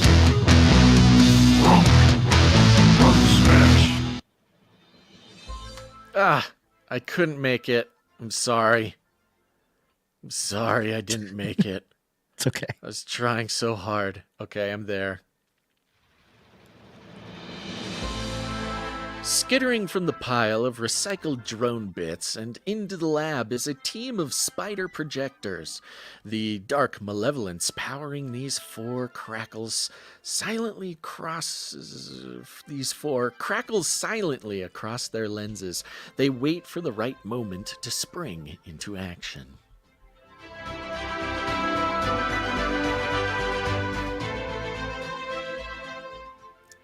Spider projector drones. Ooh. Yeah, recycled drone bits. I mean, that's got to become a thing, right? Somebody's gonna. Well, I mean, that's Ukraine for you. That's the Ukraine war right Zelensky's whole thing. Thank you very much, Runk Smash. Appreciate it. We have one from Stefan S. Year 2030, on an isolated tundra of northern Canada, a BioMyTech Cylon space android steps out of the capsule while a hovering drone transmits the images home. As UN flag is augured into the cold, hard soil, it claims Mars for the sake of all humanity.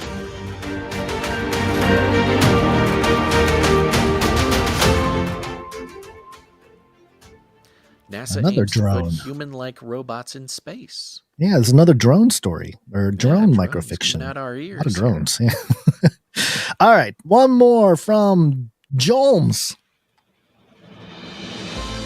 A beam strikes the ship. She snaps her head behind. From this distance, unbelievable. Two teams of rocket fire break towards her, and from them, a volley of beams. More scrap metal detaches from the blasts. Ahead, the lightning sphere slows down, or rather hovers, or covers more distance, depending on your frame of reference.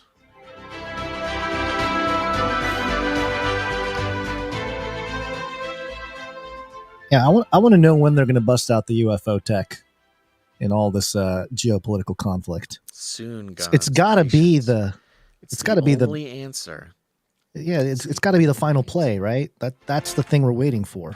Of course. So, all right. Thank you very much, Jones. Appreciate it. We got a few more coming from him, as well as Runk Smash's series there. So thank you for the microfictions, and that does it for the producers coming in with talent, helping us shape the culture behind the community. Here at Canary If you're a Crime creative Stuff. person or just desire to get involved with the show with your basic skills, if you want to build your skills, whatever they may be, create art for the show, and go to canarycry.art and upload your art there. We'd love to feature it on the show. And if you have any articles you'd like us to consider for the show, you can go to canarycry.report and put it on the list there. Yep. There you go. Okay.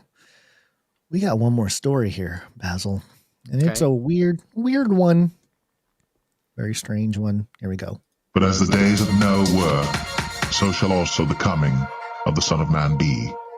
This is coming from the dailystar.co.uk. You know, when they're not helping bomb Yemen, they got other stuff going on like this. Headline: Goat born with human-like face leaves locals stunned as they flock to see it. And, you know, for those of you just listening, I thought this was fake. I thought this was completely, I mean, it still might be fake. Who knows? It looks very strange. Very fake. But yeah. All right. Well, let me just read a little bit and then we can describe what this goat thing looks like. A goat with a human-like face has left villagers in India gobsmacked as they flock to see the strange animal. And, Gobsmacked. This is definitely AI. Fake. Fake story. Nobody's gobsmacked. The odd-looking offspring born on a farm in the village of Nuav near Yuanpur, Uttar Pradesh, has become a local sensation, and the farmer, named Larchand, revealed that the baby goat can't drink its mother's milk and needs to be bottle-fed.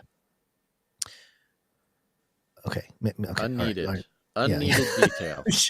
A video shows family members cuddling the weak animal while filming it on their phones. They were filming it with their phones, Basil. You're right. I think an AI wrote this. There's no way. Person wrote this. The little goat is so weak. So weak. It can't stand up by itself. So easy. You know what's really weak and can't stand up by itself? a stuffed animal. But okay, let's Yeah, that's continue. true. And a young girl has to support it. In another clip, the goat is seen bleating. Oh no, wait, I'm sorry. Is seen.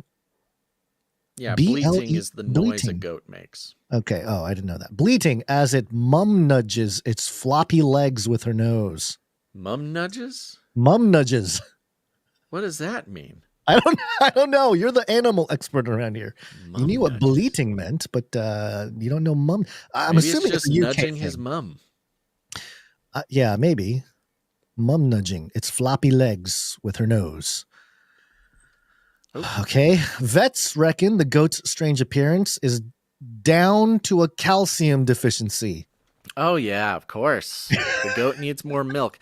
For those who are just listening, when it says it was born with a human face, what it means is the place where the eyeballs of the goat would be is sort of shaved. I mean, it looks like a Jim Henson puppet is what it looks like. Yes. It It's a looks like a little white- cartoon or a fake thing. Yeah. Yeah, a little white goat. Its face has exposed skin in an oval, and instead of the eyes being sort of separated on either side of the skull, they are very close together, pointing straight out. And the eyeballs of this thing, I mean, goats have such specific eyeballs. That is like their number one characteristic.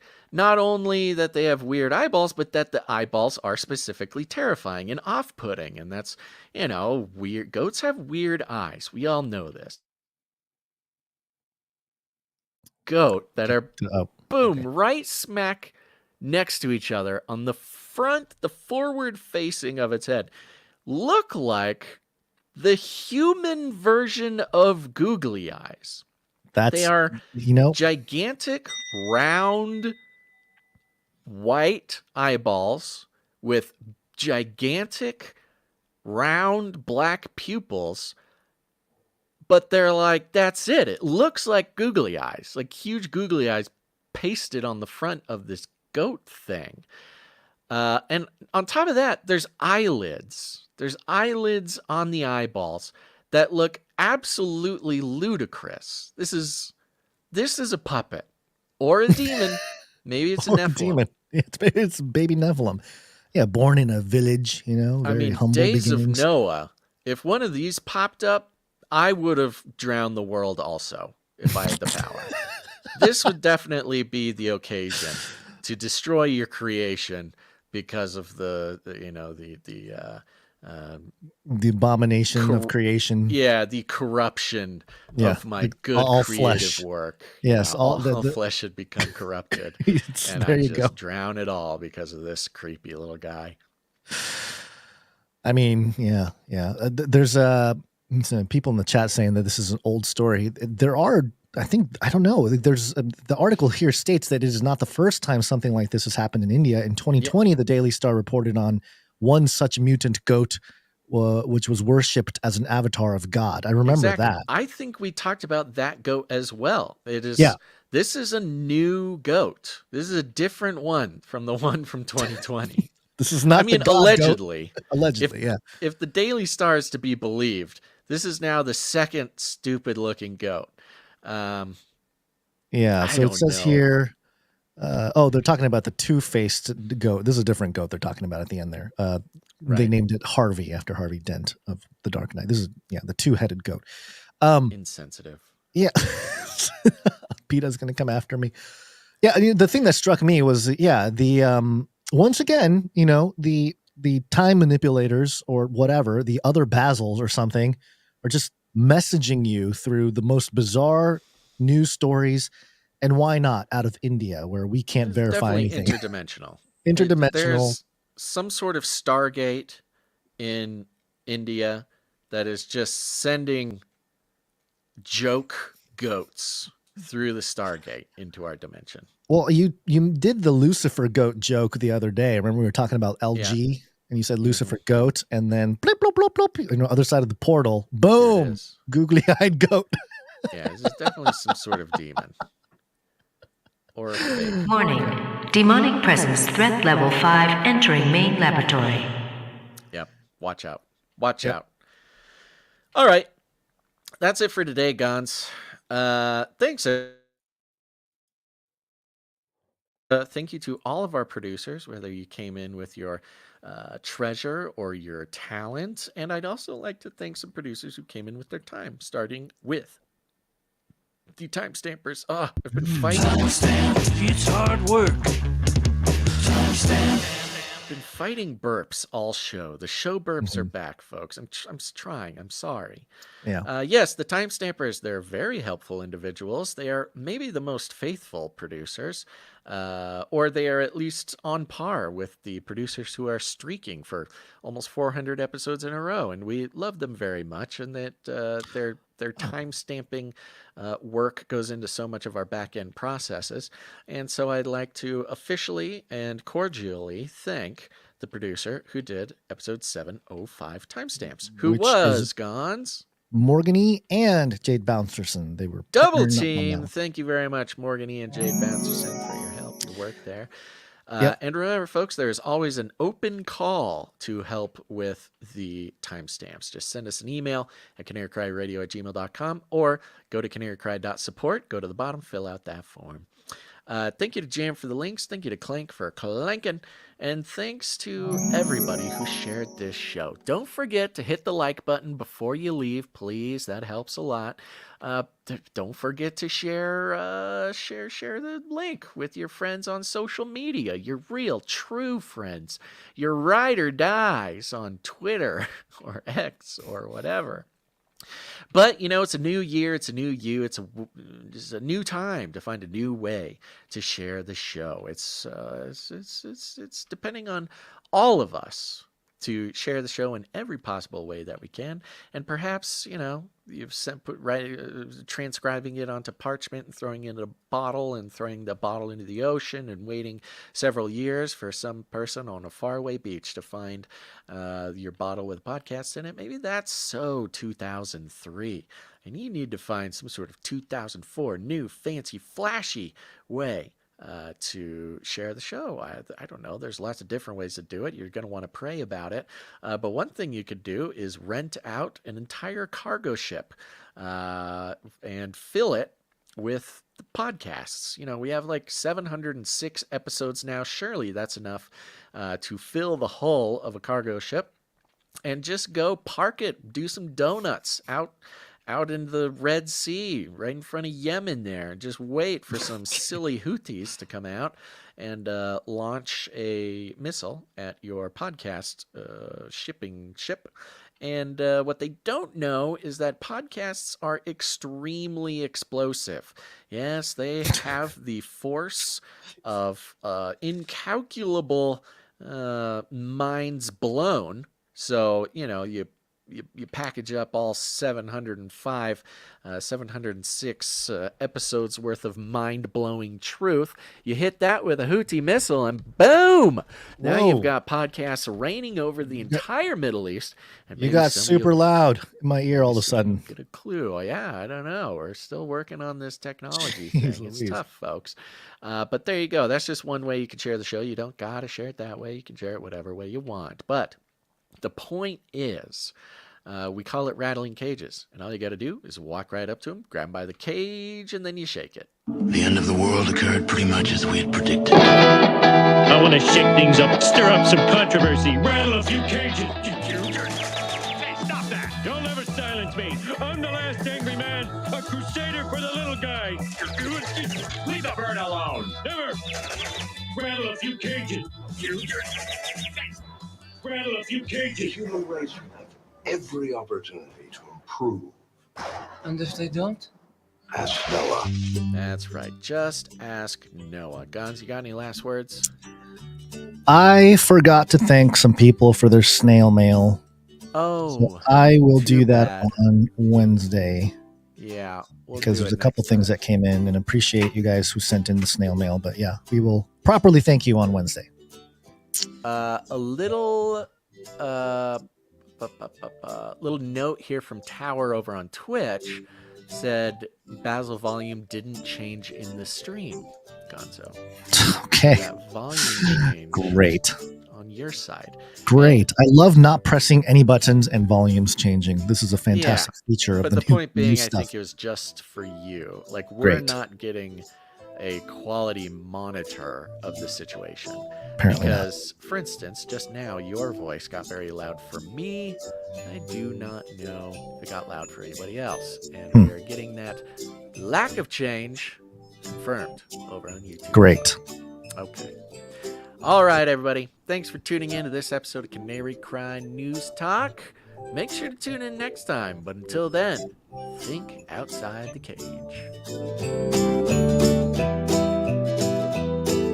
Toilets! I've ordered more pills than anyone in the world.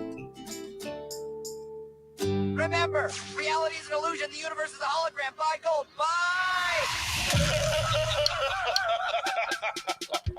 Circle back, but I'll have to circle back. Circle back, but I'll have to circle back. Circle back, but I'll have to circle back. I'm happy to circle back. I'll have to just circle back with you. We can circle back on that one. Circle back with you. It's an interesting question, but we'll circle back.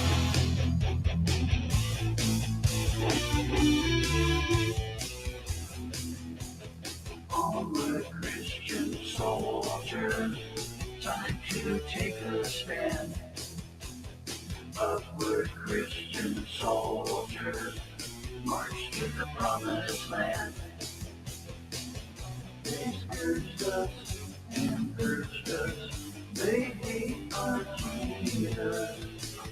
They burned us and stoned us, they're the minds with diseases.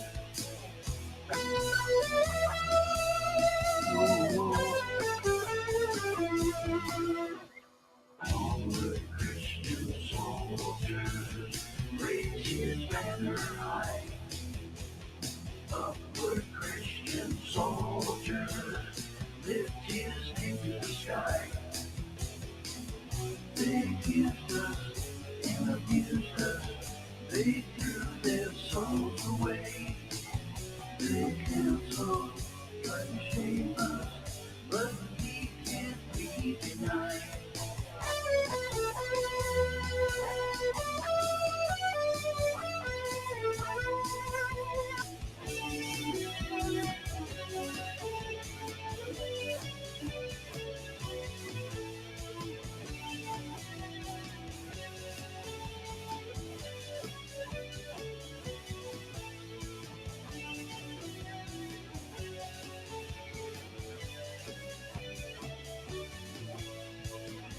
They mocked us and mocked us, they're nothing but twisted clowns. They scourged us and purged us, they hate our Jesus. They burned us and stoned us, they're the minds with diseases.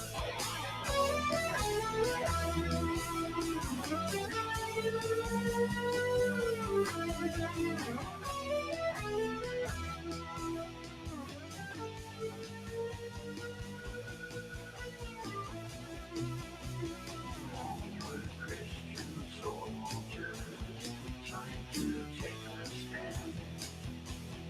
Upward, Christian soldiers, march to the promised land.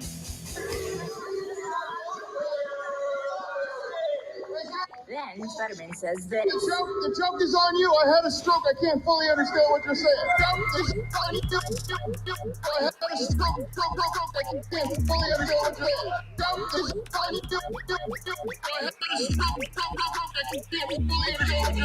the man is eventually escorted out by police as he tells the senator to go home.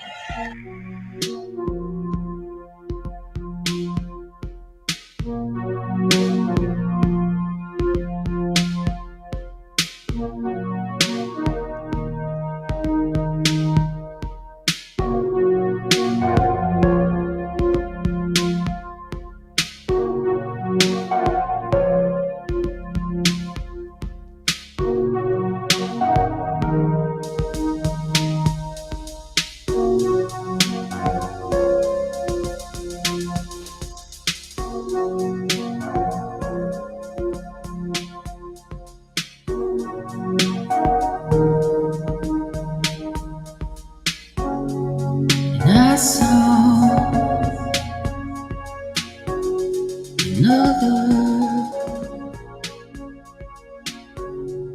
mighty angel come down from heaven, hold with the cloud and a rainbow was upon his head, and his face was as it were the sun, and his feet as pillars of fire, and he had in his hand a little book open, and he set his right foot upon the sea, and his left foot on the earth. Face like the sun, face like the sun, face like the sun, face like the sun.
Face like the sun, face like the sun, face like the sun, face like the sun.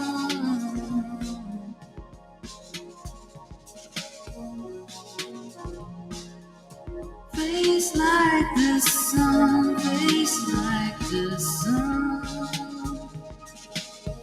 face like the sun, face like the sun.